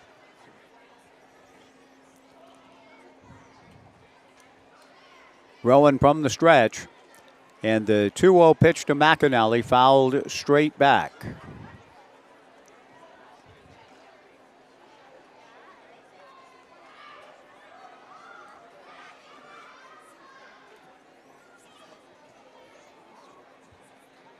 One more Google search entry. I'm going to try to see if we can get Rowan pinned down. The 2-1 pitch. McAnally, a drive to deep left center field. Wakefield and Comine go back. This one goes between them off the middle of the fence in left center. Takeuchi scores. Concerina right on his heels and will stop and turn around and go back to third on a long double for Colter McAnally. The Knights lead at 4-1. Takeuchi scored. Concerina was bearing down, and I thought for a moment might even overrun Takeuchi. But Concerina saw that the Bend Elks played it well. Good job out in left center field getting the ball back in. And the Knights settle for a run and a double from McAnally. His second run batted in of the ball game. Really hit it well. Concerina at third, Colter McAnally at second, Luke Lavin the batter. 4-1 Knights, the infield in for the Elks. Lavin swings and misses at the fastball. 0-1 the count. Luke has flied deep to right and struck out. The infield of Luke Reese, Vinny Salvione, Avery Covarrubias, and Brandon Forrester all in. The strike one pitch. Breaking ball up and in to Luke. The count 1-1. 4-1 Knights in the bottom of the fifth inning. This again is an opportunity for the Knights to really create some separation. Will Woodward was able to work his way through situations like this and keep the game close. Lavin, though, whacks it up the middle into center field. Base hit. Concerina scores, so will Colter McAnally standing up. A 2-run single for Luke Lavin. The Knights lead at 6-1.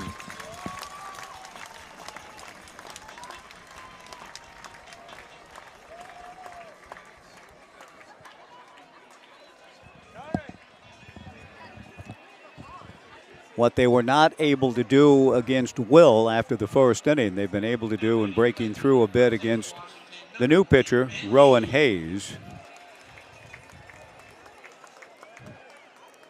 And that'll bring to the plate Ben Lead, who has flied to left and flied to right. The pitch to Ben on the inside corner for a strike.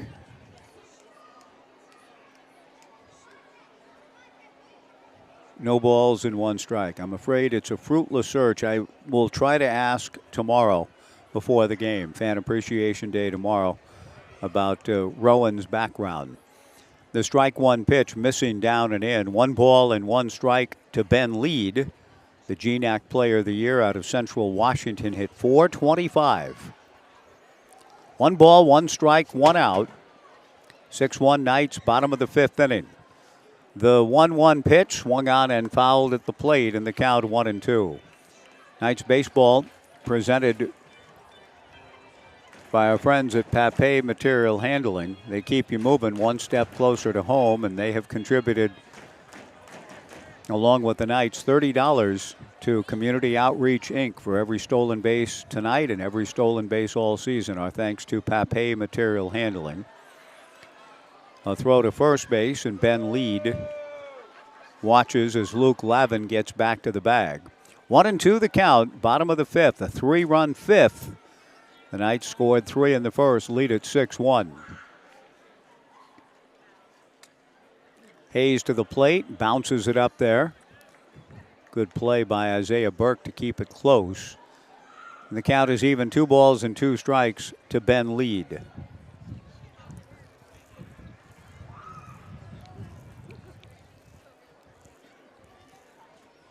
Out of the stretch works Rowan Hayes. And the 2-2 pitch. A ground ball back to Rowan. He drops the ball, thus will have to settle for only 1 out at first. It looked as though he might have a chance to start a 1-6-3 double play ball. But in trying to get the ball out of the webbing of his glove, he dropped the ball. To his credit, he kept his composure, picked the ball up, and got the out at first on Ben Lead. 2 down, and C.J. Collier, the batter, Lavin into second base. C.J. has flied to right and grounded to short.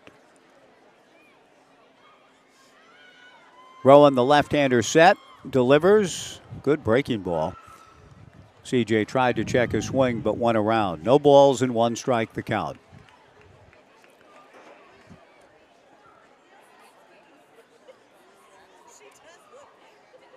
After tomorrow at 5:05 Fan Appreciation Day, we won't see you again in this ballpark till the following Sunday, a week from tomorrow.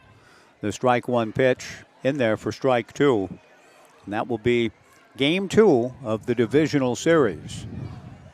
And the likely team, Ridgefield, according to Brooke Knight, but there's a shot it could be these Bend Elks with game 1 in Bend a week from tomorrow. But we'll just have to see how it all shakes out in the final week of the regular season. The strike 2 pitch to CJ misses high, ball 1, 1-2. The Elks are playoff bound for the first time since 2015. They beat the Knights in a playoff series and went on to win the West Coast League Championship, the last team to do so other than the Corvallis Knights. Collier hits a ground ball to short, fielded by Covarrubias. The throw to first is just in time. CJ hustling down the line, but is out by half a step. The Knights, though, get 3. Coulter McAnally with 3 RBIs on the night. We go to the 6th. It's the Knights 6 and Bend 1. And we'll be back in 90 on the Knights live stream and Joe Radio.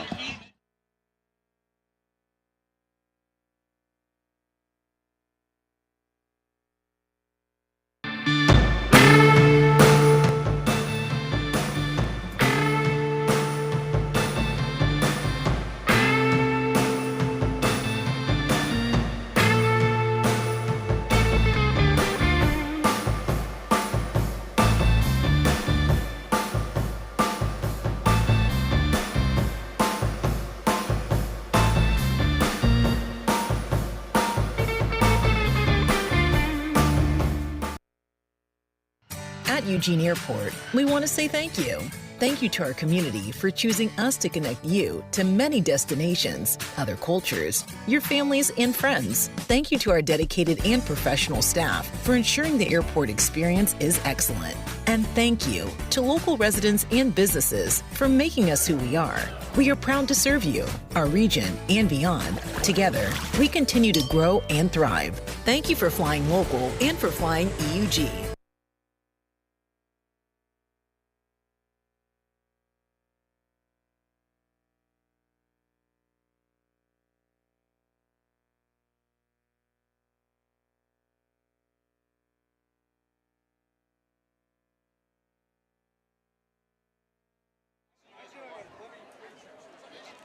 Six to 1 Knights to the top of the 6th inning. Leading things off is Easton Amundsen. And the first pitch misses to Easton from Zach Johnson, the pride of Lake Ridge High School. 1 ball and no strikes. The 1-0 pitch. Easton fouls it back, and the count 1-1.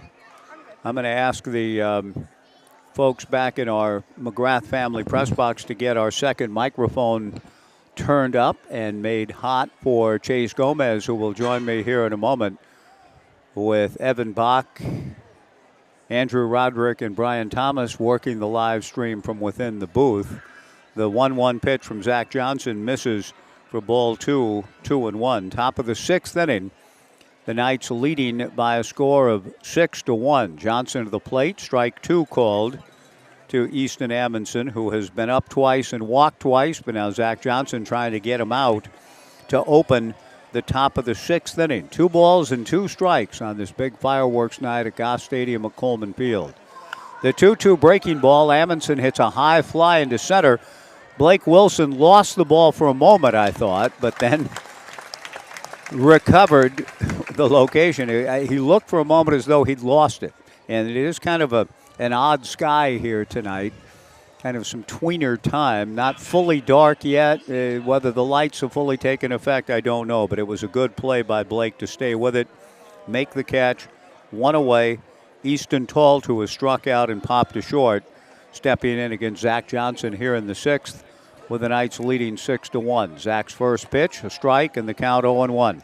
Chase Gomez of the Oregon State women's golf team, at least You were. Chase, it's great to see you, but you've completed your eligibility. I've been seeing you at these ball games these last 3 summers. The strike one pitch swung out and missed, and the count 0-2, and it's just time to say hello to you on the air. How are you? I'm good. How are you, Mike? Doing well, and you're sitting with the Weises. You've gotten to become pretty good friends with them through the years. Yeah, for sure. Yeah, tell me a little bit about how that came about. You are a great baseball fan, evidently. The strike two pitch rolled foul while you're a golfer. We'll get your own story in a moment, but how did you get so close to the Weises? So I'm actually really good friends with Sean. We've been friends for like almost 2 years now.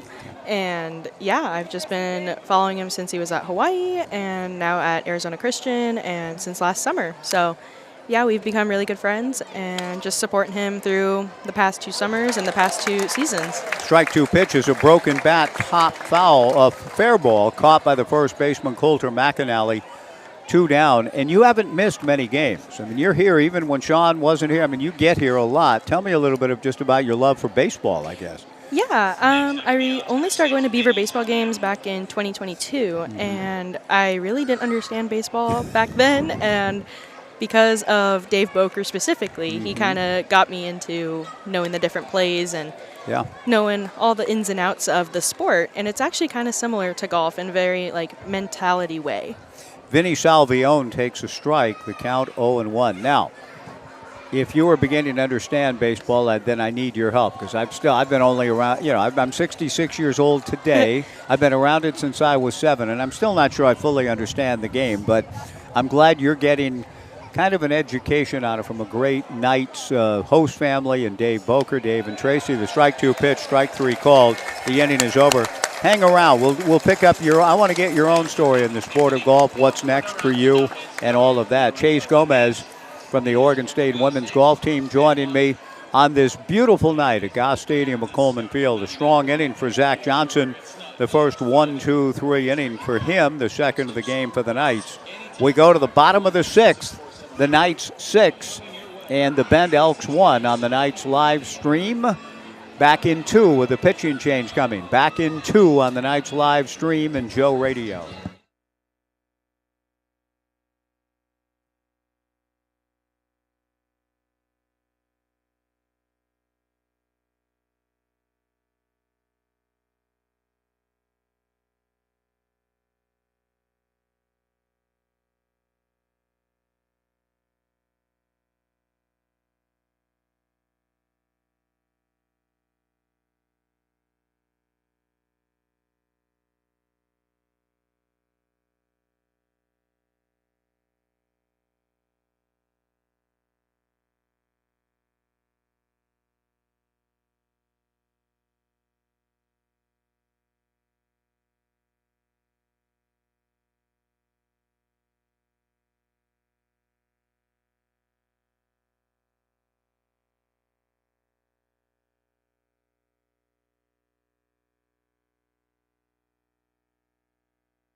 Well, this big crowd tonight at Goss Stadium at Coleman Field singing along with one of the all-time classics. And Chase Gomez was singing along with John Denver as well during the 6th inning song presented by our friends at Cricket Country 99.9 for this big crowd on fireworks night. Fireworks, part of Americana, baseball in the summertime. I'm not sure that a better choice could have been made by Scott Schuler and company than Take Me Home, Country Roads, the classic by the late John Denver. As we go to the bottom of the sixth, this crowd really in a kind of a rollicking kind of mood, I can tell. They're feeling good. It's a good night. The Knights lead at 6-1. Bend has brought in Brian Harbour. His brother Andrew pitched 4 no-hit innings last night in Bend. Brian ready to go, and the first pitch to Ferraggiaro, stroke to center field, base hit. A diving try out there by Josh Wakefield, and that will allow Ferraggiaro to race to second for the leadoff double. A good effort in a sense on Wakefield's part, laying out for the ball, but he needs to be a little more circumspect in that respect and make sure that if he's going to dive, he can play the ball off his chest. Once he laid out and missed the ball, it rolled behind him. Hunter Comine picked it up, and it results in, instead of a leadoff single, a double for Ferraggiaro, with the Knights leading 6-1 here in the bottom of the sixth, and an opportunity to add on. Tai Yukamoto, the batter. Tai has walked twice and flied to right field. Thank you, Deb. My neighbor Deb at the ballpark wishing me a happy one. Yukamoto gets his job done. A ground ball to second, fielded by Vinny Salvione, who throws to first to retire Ferraggiaro. Yukamoto, but Ferraggiaro goes to third on the play. Mike Parker visiting with Chase Gomez, kind of getting Chase's life story in a nutshell during that pitching change break. And it's an interesting one in that you come up to Oregon State from Orange County in Southern California. Chase, how did that come about? You grew up in Orange County, went to Fullerton, Rosary Academy in Fullerton, and ended up a Beaver. I need to know how and why. The pitch from Harbour hit foul to the right and out of play. Yeah, so basically my head coach, Dawn Shockley, she recruited me out in Colorado during a summer junior tournament. And when she immediately saw me, she knew that she had to have me on her team. Nice. And that was before the recruiting changes. So back then it was September 1st of your junior year you could talk to coaches. And at that point, I didn't really know. I had offers from UNLV and Fresno State, so I didn't really know if I was going to go a Power 5 conference. And next thing you know, September 1st rolls around, and I get a call from Corvallis, Oregon. I never knew where that was. And didn't even know Oregon State was in the Pac-12 until my dad told me. Yeah. And I was like, oh, okay, cool. Let's see it. And she invited me up for a visit, and the rest is history. Yeah, we're glad you did. Then you went through, like all of you who in the COVID era, challenging and interesting times. Wilson takes in the turf. Blake with a count of 1-2. Watches a ball bounce off the foot of the catcher, Isaiah Burke. And a good read on the part of Ferraggiaro at third to stay put, because it looked as though that thing might deflect to the backstop. It stayed close to the plate. Ferraggiaro remains at third. The count 2-2 to Blake Wilson. 6-1 Knights. Bottom of the sixth inning. Kevin Takeuchi, the on-deck hitter. Working out of the stretch, Brian Harbour with the infield at normal depth. Out of the stretch comes Brian. The pitch to Blake, swung on and missed for strike 3. 2 down, and Kevin Takeuchi, the batter. So you get up here. You get up here in the fall of 19, and COVID hits in the spring of 20. Right. Everything shuts down. Did you consider going home or leaving or what? Yeah, so we were actually on a momentum high. We won our last tournament. Unfortunately, I wasn't part of the lineup back then, but we won our last tournament before COVID hit. I remember the team came back on a Tuesday night, and school and everything shut down. The world shut down on that Thursday, Friday. And I was out on a plane back home on Saturday because I didn't know what was going to happen. Right. Thinking, I'll come back in 6 weeks. Right. And boy, it was longer than 6 weeks for sure. Did you consider the strike one pitch to Takeuchi with Thomas Ferraggiaro at third, 2 down, 6-1 Knights in the bottom of the sixth, 1-1 to Kevin, who has walked and scored, singled twice. He scored 2 runs tonight, looking to drive in one here. Swings and misses in the count, 1-2. Were you challenged enough during that whole mysterious, difficult time of looking for another place or staying closer to home? A lot of athletes did kind of move back to be closer to their families during that COVID time. I'm wondering if that crossed your mind at all. Right-hander Brian Harbour to the plate, swung on and missed, strike 3. The inning is over. We'll keep things here. We've had plenty of opportunity to catch up with some breaks, so we'll keep things here and continue the conversation going with Chase as we go to the 7th inning. The Knights leading 6-1. Is it just me, or does it sound louder tonight than usual? It sounds louder tonight, Mike. Quite a bit louder. Yeah. Okay. I'm hearing it louder in my ears than ever before, the public address announcing. Anyway, we're going to go to the 7th here in a minute.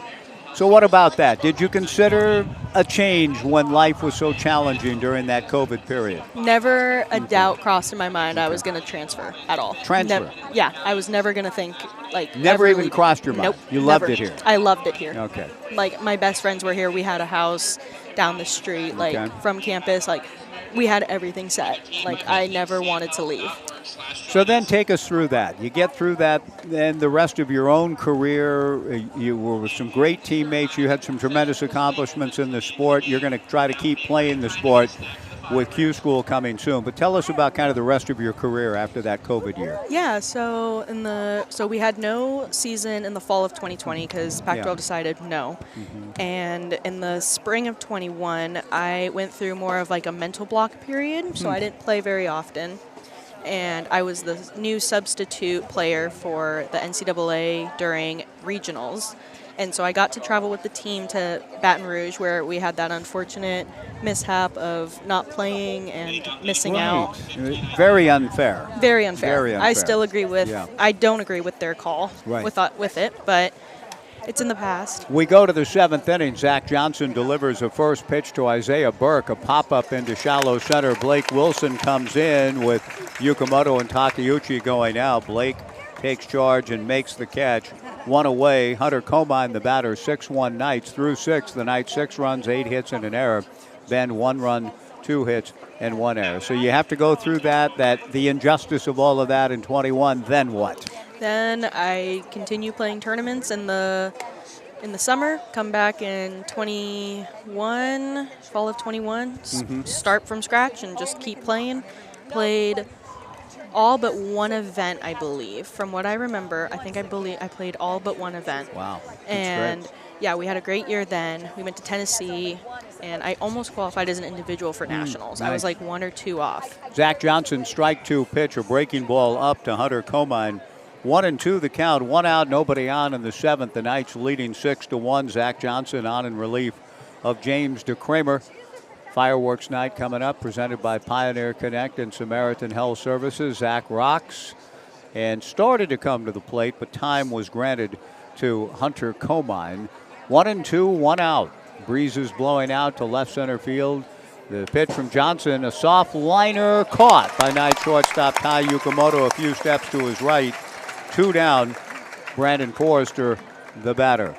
So a big year in 22 then. Yes, 22, 23, yeah.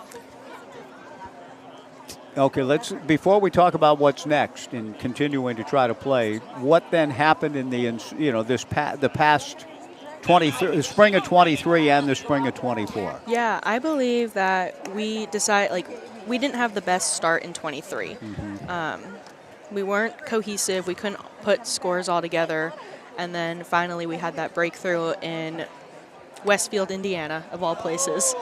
And next thing you know it, we're hopping on a plane to boiling hot Scottsdale, Arizona for the first time in 23 years. Boiling hot. The strike 2 pitch, a bouncer from Zach Johnson, 1-2 the count. So what happens there? So we all go in thinking, no one expects anything from us. And I went in just shoot, let's have some fun. You've never been here before. Let's see what you can do. And round 1 was great. Round 2 was great. During round 3, some stuff happened beforehand, and I was a little nervous. The 1-2 pitch is strike 3 called. Zach Johnson gets it done. We'll complete the conversation here with Chase. We'll keep things here and then get caught up on some other things here in a moment. But another 1-2-3 inning for Zach Johnson, who's retired all 7 batters that he's faced. We go to the bottom of the 7th inning. The 7th inning stretch time, and take me out to the ball game. Chase Gomez and yours truly, Mike Parker, will wrap up the conversation here and then go to the bottom of the 7th. So then this past spring, remind me again of how the year went in 24. Yeah, we weren't the strongest of all teams, and we were definitely smaller. We didn't have the distance, but you know what? We had the biggest hearts, I think, out of everyone. We still pushed ourselves every day, and again, flew all the way to Bermuda Run, North Carolina, and shocked the world again. Flew back, and we're like, all right, let's go to San Diego next weekend. And again, we finished the same spot, but it was still the greatest experience that we've ever had. That is so good, and it just the solid program that has been built here. You've been a big part of it. It's been exciting. What's next for you now, Chase, in terms of the sport? Bring us up to date on that. Yeah, so I'm going to be playing in LPGAQ school August 22nd through the 25th down in Palm Desert. So there's 3 stages, have to get through each stage and just basically fight to get the card. And then I'll become a rookie, hopefully, on the LPGA Tour. And then also I'm helping out University of California, Fullerton. Okay, and, right. As a coach. Yeah, as like a volunteer assistant coach, just helping them out, seeing what I can do to help the next generation, and if I can be of any kind of leadership, any position, and like hopefully become a head coach after I'm done being pro. And in the meantime, you've gotten a degree in English. Good for you. That's Thank a good you. major choice at Thank Oregon you. State with a minor in writing, so you have maybe some educational things and things you can do after Yeah. golf and all of that. Chase, it has been a pleasure to have you over the summers here in this ballpark. Nice to get to know you and some of your teammates. Congratulations on the great success you've had, and we're going to be pulling for you in Q School later in the month. Thank you, Mike. I'm so happy that you got to have me on here. Thanks, Chase. Yeah. Great to have you on. Chase Gomez, dear friends with Sean Weiss and the Weiss family. I've seen her at almost every Knights game the last couple of summers, joining me here on the Knights live stream as we go to the bottom of the 7th. The first pitch to the Knights' right-handed hitter from Brian Harbor, laced up the middle by Kaysen Consarina into center field. You can go ahead and turn that microphone down now, guys. Yeah, got a little, it sounded louder than usual, but we are dealing with some really good circumstances here tonight. A huge crowd, a lot of people standing in the periphery here near our broadcast vantage point. So things are kind of settling back into a little bit more of normalcy. Consarina, the base hit, 6-1 Knights in the bottom of the 7th. Coulter McAnally, a chopper to shortstop. Covarrubias goes to second for the force out on Consarina. Kaysen thought he might have beaten the throw from Forrester, but no, says Jim Courtney. The fielder's choice puts Coulter McAnally aboard. One away, and Luke Lavin will be the hitter. 6-1 Knights in the bottom of the 7th inning. The fans, I think, beginning to anticipate the big fireworks show getting underway shortly after the completion of this ball game. Lavin hammers it to deep right field. Back goes Easton Talt. This will carry over his head, bounce off the middle of the fence. Getting to third base is Consarina. He's being waved around. The relay from Salvione is in time for the out. Nicely done by the Bend Elks. And Coulter McAnally, pardon me, not Consarina, who'd been forced. McAnally waved around and is thrown out on perfect execution by the Bend Elks out in right field. That is I wouldn't say mistake by any means. It's just a decision made by Brooke Knight. But it is rare to see the Knights have a runner thrown out at the plate. Luke Lavin ends up at second base with the booming double and just missed picking up his 3rd run batted in. The relay 9-4-2 on Coulter McAnally for the 2nd out of the inning. Ben lead the batter. Ben takes a strike. 0-1 the count. Ben has flied to left, flied to right, and hit back to the box. It remains 6-1. Brooke Knight making Bend execute perfectly, and the Elks complied. 6 runs and 10 hits for the Knights, a run, 2 hits for the Elks. Lead takes a breaking ball down and away. 1 ball and 1 strike the count. the good news on all of that, even though an out was recorded at the plate, was just Luke Lavin continuing to make good, hard contact, driving the ball. The 1-1 breaking ball in the turf. Good block by the catcher, Isaiah Burke. 2 balls and a strike. The Knights 3 runs in the first, 3 in the fifth. They've had a number of threats along the way in other frames, but Ben pitching has been able to quell them. The 2-1 pitch missing down and away, ball 3, 3-0 to Ben lead with C.J. Collier on deck. Bottom of the 7th, 6-1 Knights. Luke Lavin with a powerful double to the alley in right center. Gets his lead from second. The 3-1 pitch is high to Ben. Ball 4. C.J. Collier will come to the plate. Brian Harbour pitching with his brother Andrew. Andrew at USC, Brian Harbour at the University of San Diego. From an outstanding basketball family, as we've talked about. Andrew and Brian's father, David, ended up playing at the University of Arizona. The pitch on the way to C.J. Collier. Hit foul into Urchin Alley. The Urchins give chase, the ball carrying over our heads. Ours, the folks kind of hanging around the broadcast booth here tonight. No balls and a strike. First and second, 2 down. Brian Harbour from the stretch. Glances at Lavin, comes to the plate and misses down and away. 1 ball and 1 strike.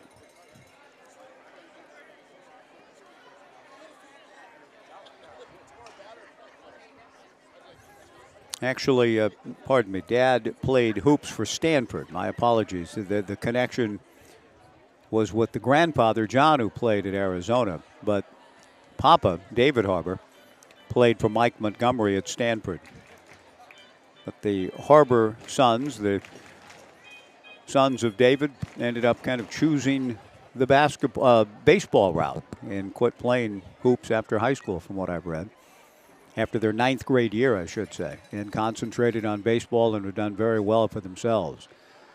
The 1-2 pitch in the turf, backhanded by Isaiah Burke.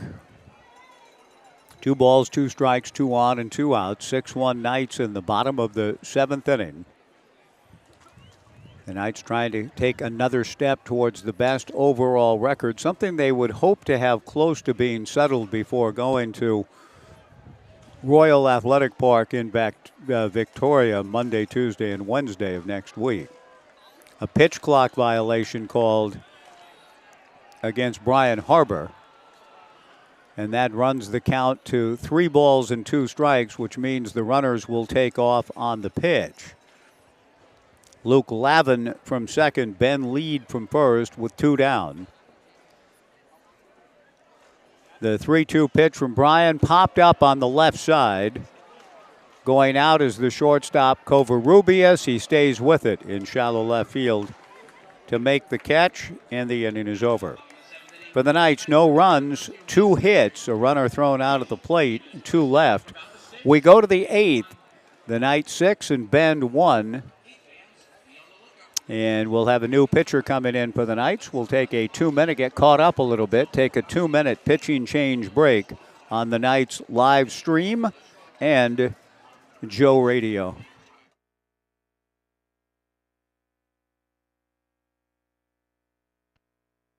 Airport, we want to say thank you. Thank you to our community for choosing us to connect you to many destinations, other cultures, your families, and friends. Thank you to our dedicated and professional staff for ensuring the airport experience is excellent. And thank you to local residents and businesses for making us who we are. We are proud to serve you, our region, and beyond. Together, we continue to grow and thrive. Thank you for flying local and for flying EUG. News that you can trust? Subscribe to the Gazette Times, your go-to source for in-depth journalism and breaking news. From local stories that impact your community to consistent updates to your Beavers and Knights, the Gazette-Times has it all. For only $1 for 3 months, enjoy unlimited access to our e-edition, unlimited articles on GazetteTimes.com and our mobile app, and free access to newspapers.com archives. Subscribe today and join the Gazette-Times community.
Top of the 8th inning, Gabe Hernandez takes over for Zach Johnson, who retired all 7 batters that he faced. First pitch to Avery Covarrubias is popped into shallow right in a leaping, well-timed catch by Knights second baseman Kevin Takeuchi.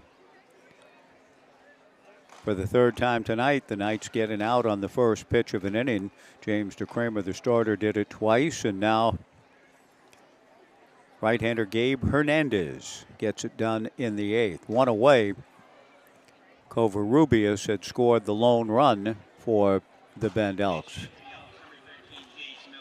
Jace Miller will pinch hit now for Josh Wakefield. Hope that Wakefield's okay.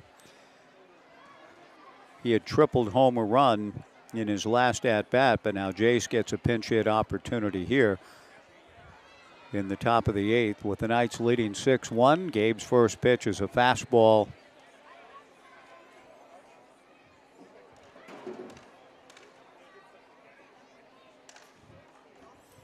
The 1-0 pitch from the quick working Gabe Hernandez in there for a strike. 1-1 the count. Hernandez has been among the workhorses on this staff. Delivers a ground ball to short. Ball comes up nicely for Yukamoto. Pulls McAnally off the bag, but Coulter comes off and makes the tag on Jace Miller. Quickly 2 down in the top of the 8th. Luke Reese coming up.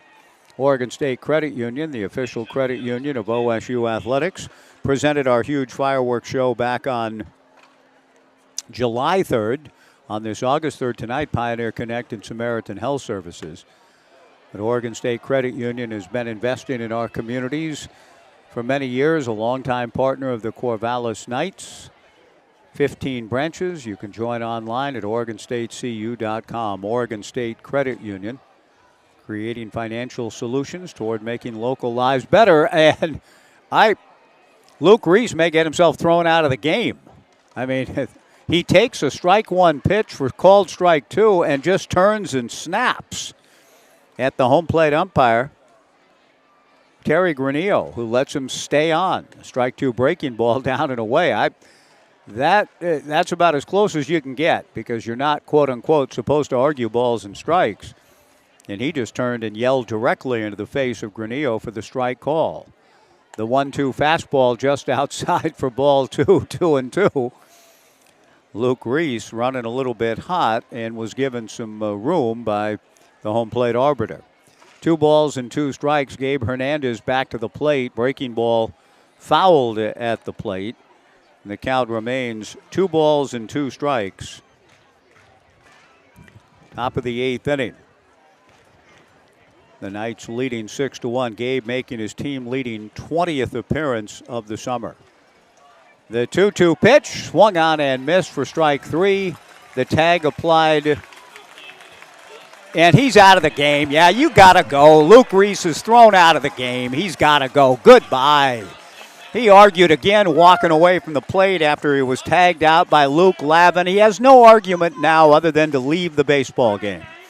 He should have been thrown out on the previous pitch.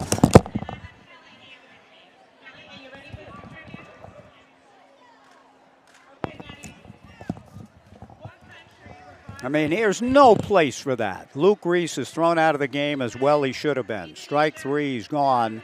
And he's arguing being thrown out after arguing a ball and strike pitch and given plenty of room. He was tagged out by Knights catcher Luke Lavin after the strikeout. No place for it at all. And he should have been run, and he was, and he's not going away happily. Tough night for Luke Reese as he fans and gets ejected. We go to the bottom of the eighth. The Knights 6, Bend 1, back in 90 on the Knights live stream and Joe Radio.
Back to the Knights live stream.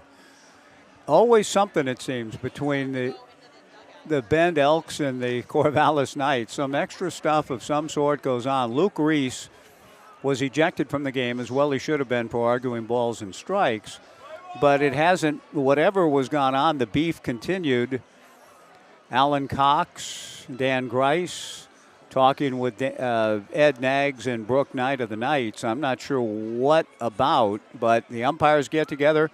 Jim Courtney kept looking into the Bend Elks dugout, I think maybe to make sure that Luke Reese left the ballpark, left the dugout. He can't stay in the dugout and watch the rest of the game. Strange, but it seems as though these teams are good for something along these lines almost every game. Now, Luke, it happens. I mean, you run hot. He didn't like a call and got away with, as I said, I haven't seen anything that blatant from anybody in any game this summer until tonight. A strike was called. It may not have been a good call, but Luke just turned and pretty much yelled, "Oh, come on, that pitch isn't a strike," and that can get you run right now. But he didn't get run, and then on the second pitch thereafter, swung and missed and struck out, and I think was a little bitter about striking out and was tagged kind of hard by Luke Lavin on the pitch that was in the turf. And as he was walking away, said one too many words and got ejected, and then said a few more. And then between innings, 4 coaches and the 2 umpires talking. Strange goings on as we go to the bottom of the 8th inning. And the right-hander, Brian Harbour, working on Thomas Ferragaro, falling behind the count. 3 balls and no strikes. Now has worked his way back to full. 3-2 to Thomas. Ty Yukamoto on deck and Blake Wilson to follow. 3 balls and 2 strikes. Harbour ready. The 3-2 pitch pulled foul past Coach Nags. But it was just an interesting scene to see the umpires, Terry Granillo and Jim Courtney, staring into the Bend dugout. and then pointing into it, and then out came Coach Grice, I believe it was, and Alan Cox was already out there. And Brooke Knight came over from the Knights dugout. Ed Nags was talking. The 3-2 pitch hits Ferraggiaro, a breaking ball. And Thomas down to first base to open the Knights' bottom of the 8th. Tai Yukamoto, the batter.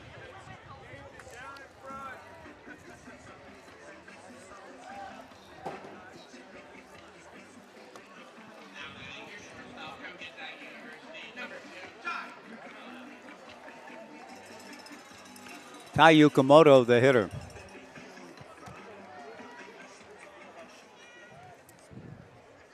Tai has walked twice, flied to right, and grounded to second. First pitch to Tai misses high and away. Ball 1.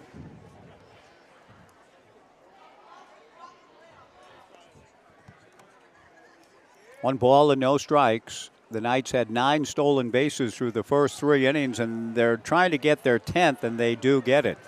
Kind of a late break on the part of Ferraggiaro, but he's in. He has 5 stolen bases tonight, unofficially. That would be 10 for the Knights as they lead at 6-1 in the bottom of the 8th inning. Yukamoto with a count of 1 ball and 1 strike. Harbor to the plate in a wild pitch. This will send Ferraggiaro. Oh, no, Ferraggiaro didn't come. Surprised at that. I was already writing it down, and he stayed, and he needed to get 90 feet there. So for all of the good base running, and it's been excellent, Thomas didn't get a good read on that pitch down in the turf and stays put at second. We'll see if that looms large in the inning as the Knights try to pick up a little bit more insurance heading to the 9th. Yukamoto pulls one foul into the netting beyond the Bend Elks dugout. The count 2 balls and 2 strikes.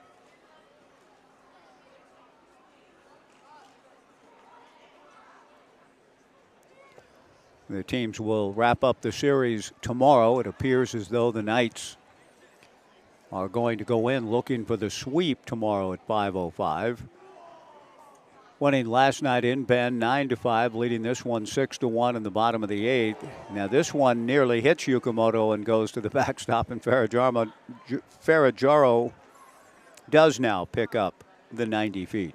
He's at third on the wild pitch. 3-2 to Tai Yukamoto. 6-1 Knights in the bottom of the 8th. The infield will play back at normal depth. 3-1 pitch is outside for ball 4. A hit batter and a walk. Runners at first and third in the bottom of the 8th. For replacement glass or new vinyl windows in your home, call Smith Glass. It's located in Corvallis and Albany. Smith Glass is a leading residential and commercial glass service for the Mid-Valley and longtime partner of the Corvallis Knights. Smith Glass, on the cutting edge since 1945. Runners at first and third, nobody out. 6-1 Knights in the bottom of the 8th. The first pitch to Blake Wilson misses down and away. Ball 1. Control issues here in the inning for the right-hander Brian Harbor. The infield at double play depth. The 1-0 pitch to Blake, a strike. The count 1-1. Blake, an RBI ground out in the first, has struck out twice and flied to center. First and third, nobody out. Ferraggiaro at third, Yukamoto at first. The pitch to Blake Wilson, knee high for a strike. And the count 1-2. Kevin Takeuchi on deck.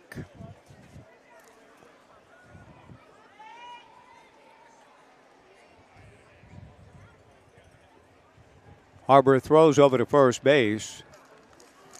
And Tai Yukamoto back to the bag. Peyton Risky will get the baseball tomorrow on Fan Appreciation Day. the final home game of the regular season for the 7-time defending champion Corvallis Knights. Yukamoto goes, the pitch is high, they throw through to second, and the hard slide into second. Yukamoto is safe at second, but he's on his back and slow to get up. And on the meeting at the bag, Avery Covarrubias was there, the shortstop, but it was the second baseman coming over in Vinny Salvione who's slow to get up. Yukamoto slow to get up. I think they're both going to be okay, but pretty fierce collision there, and Ty and Vinny talking about it with one another. Yukamoto does pick up the stolen base. He plays on. The Knights unofficially now with 11 stolen bases on the evening. And Blake Wilson with a count of 2 balls and 2 strikes. The infield back. Out of the stretch works Brian Harbour, delivers, swung on and missed on the off-speed pitch for strike 3. And Blake talking to himself, not pleased with the swing that he just got, and a nice pitch from Harbour. One away. Kevin Takeuchi will be the batter.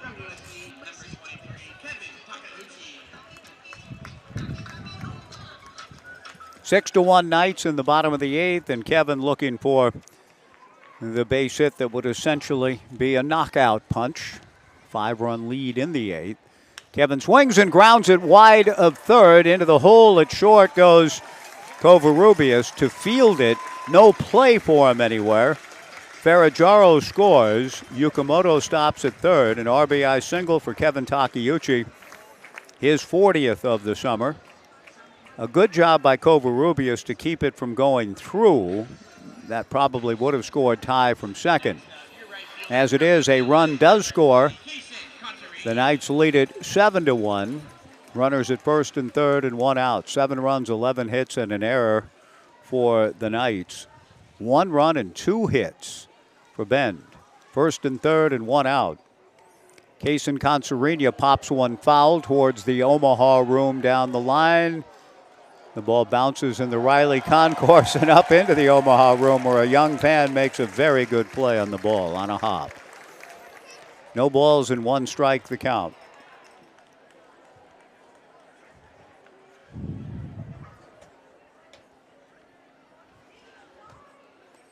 (7-1) Knights in the bottom of the 8th inning.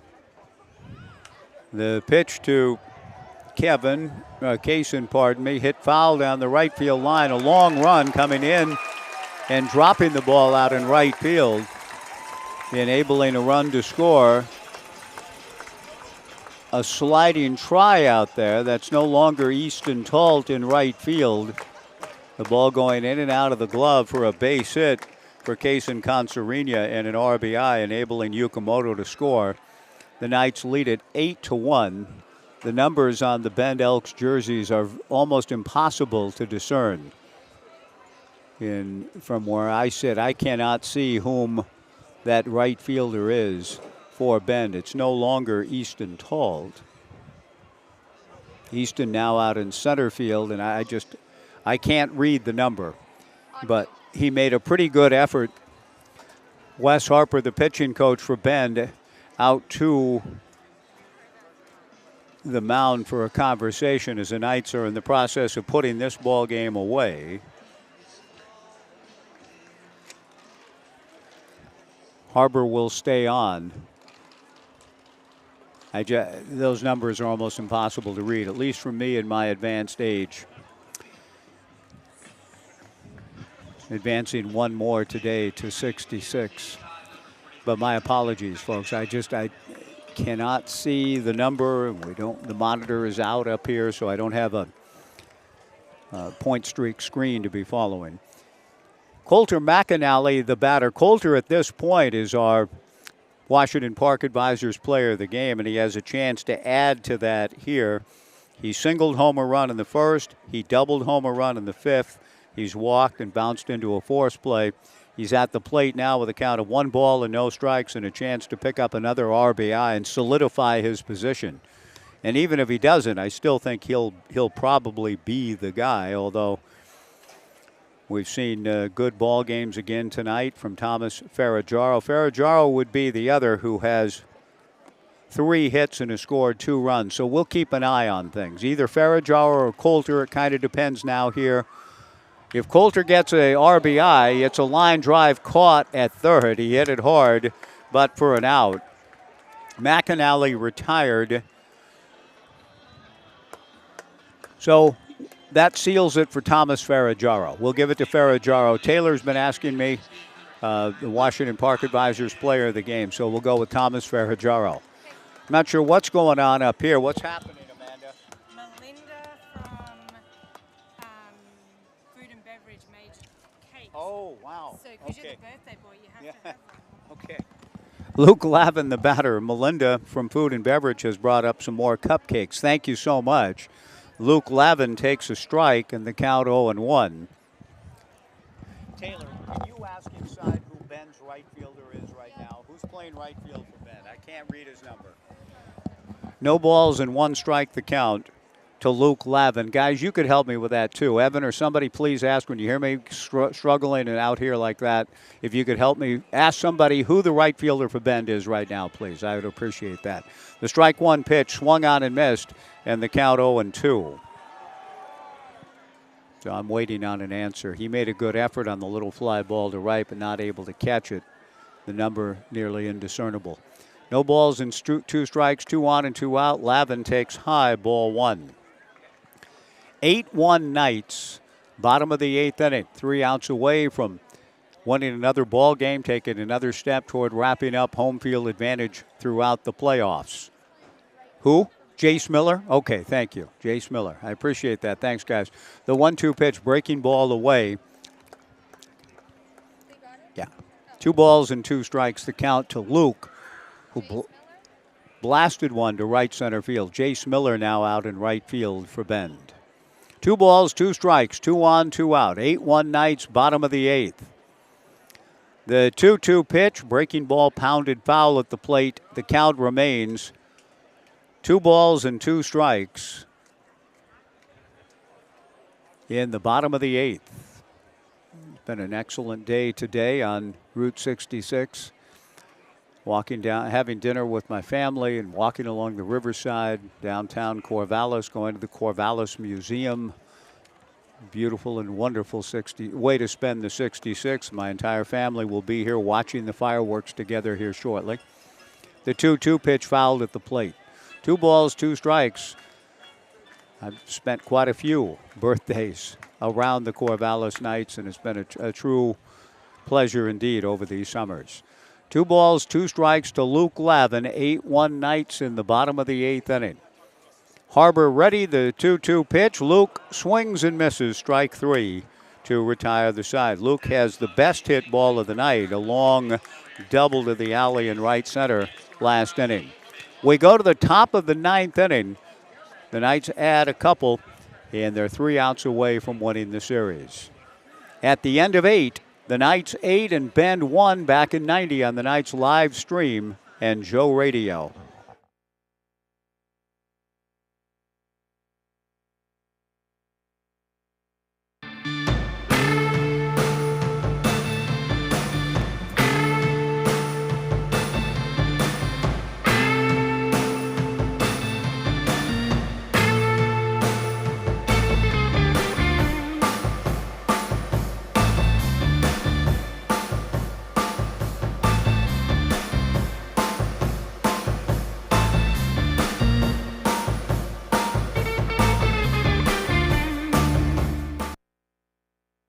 Hey Corvallis Knights fans, looking for an amazing deal? Come down to Wilson Motors. Visit us today and get free tickets to Wilson Motors Night with the Corvallis Knights on July 24th. It's a night you won't want to miss. Exciting baseball, great company, and fantastic giveaways. While you're here, check out our wide variety of vehicles. From sleek sedans to rugged trucks, we've got something for everyone. Wilson Motors, your one-stop shop for unbeatable deals and unforgettable nights. Hurry in and score your tickets today at Wilson Motors on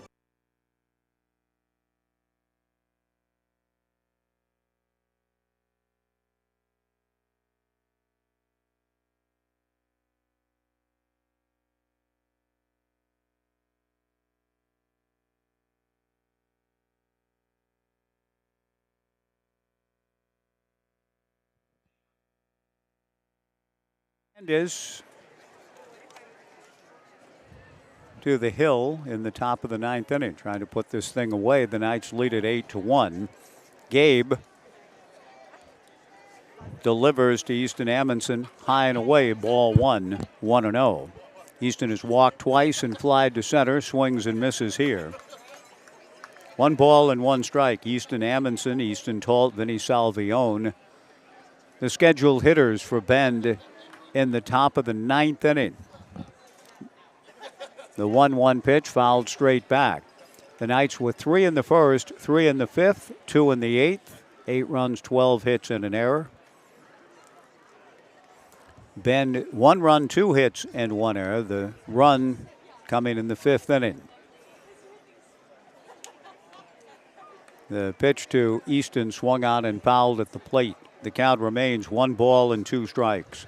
5:05 tomorrow, Fan Appreciation Day. The Elks will be home Tuesday, Wednesday, and Thursday to wrap up the regular season. The Knights wrap up the regular season on a long road trip to Victoria, leaving Goss at 4 a.m. Monday morning. The pitch to Amundsen foul back, 1-2 the count. The payoff, the 1-2 is a payoff on a 1-2 count for Gabe Hernandez. Swung out and missed for strike 3. The Knights have received excellent pitching tonight. The lone run charged to Kramer in the 5th inning with 2 outs, a walk, and a triple for Josh Wakefield. But the Elks have not had a base runner since that triple back in the 5th inning. Easton Talt, the batter. Easton is 0 for 3. First pitch to Talt from Gabe, a strike, and the count 0-1. 11 straight hitters retired by the Knights pitchers. Talt pops one up into shallow center. Tai Yukamoto goes out, calls and makes the catch. 2 down in the top of the 9th inning, and Vinny Salvione will be the hitter. Vinny has flied to center, lined out to left, and struck out looking. 2 down, nobody on in the top of the 9th. 12 in a row retired by Zach Johnson and Gabe Hernandez. The first pitch is a fastball for a strike, and the count 0-1. The Knights making quick work, it would appear, of this ball game here tonight, getting the fans ready for the big fireworks show to come. Strike 1 pitch, a ground ball to first, fielded by Coulter McAnally, takes it to the bag. The ball game is over, and the Knights win again. They win the series. The Knights 8 and Bend 1. Another great effort by the Knights as they continue to try to march toward an 8th consecutive championship. They take a big step towards the best overall record in the league to ensure home field advantage. So a tremendous victory for the Corvallis Knights, scoring 3 in the first and taking charge, getting strong pitching from James DeCramer, Zach Johnson, and Gabe Hernandez, and good offensive performances from Thomas Ferragero, who had 3 hits and scored 2 runs. And Coulter McAnally had a good night as well with 2 RBIs. Luke Lavin with a 2-run double. Again, our final score, the Corvallis Knights 8 and the Bend Elks 1. Fan Appreciation Day tomorrow. We'll be with you at 5 o'clock tomorrow for the regular series season home finale on Fan Appreciation Day with raffle tickets and other things to be given out, tremendous raffle prizes to be given away, and we hope you will join us. Tonight, the fireworks show presented by Pioneer Connect and Samaritan Health Services. And before a big crowd tonight, Fan Appreciation Night, and in a sense every night here at this ballpark, a huge crowd watches the Knights win again. 8-1 our final. Thanks to Chase Gomez. Thanks to all of you for joining us. We'll see you tomorrow for the last home game of the regular season. Again, our final score tonight, the Knights 8 and Bend 1. And they're wishing me a happy birthday here.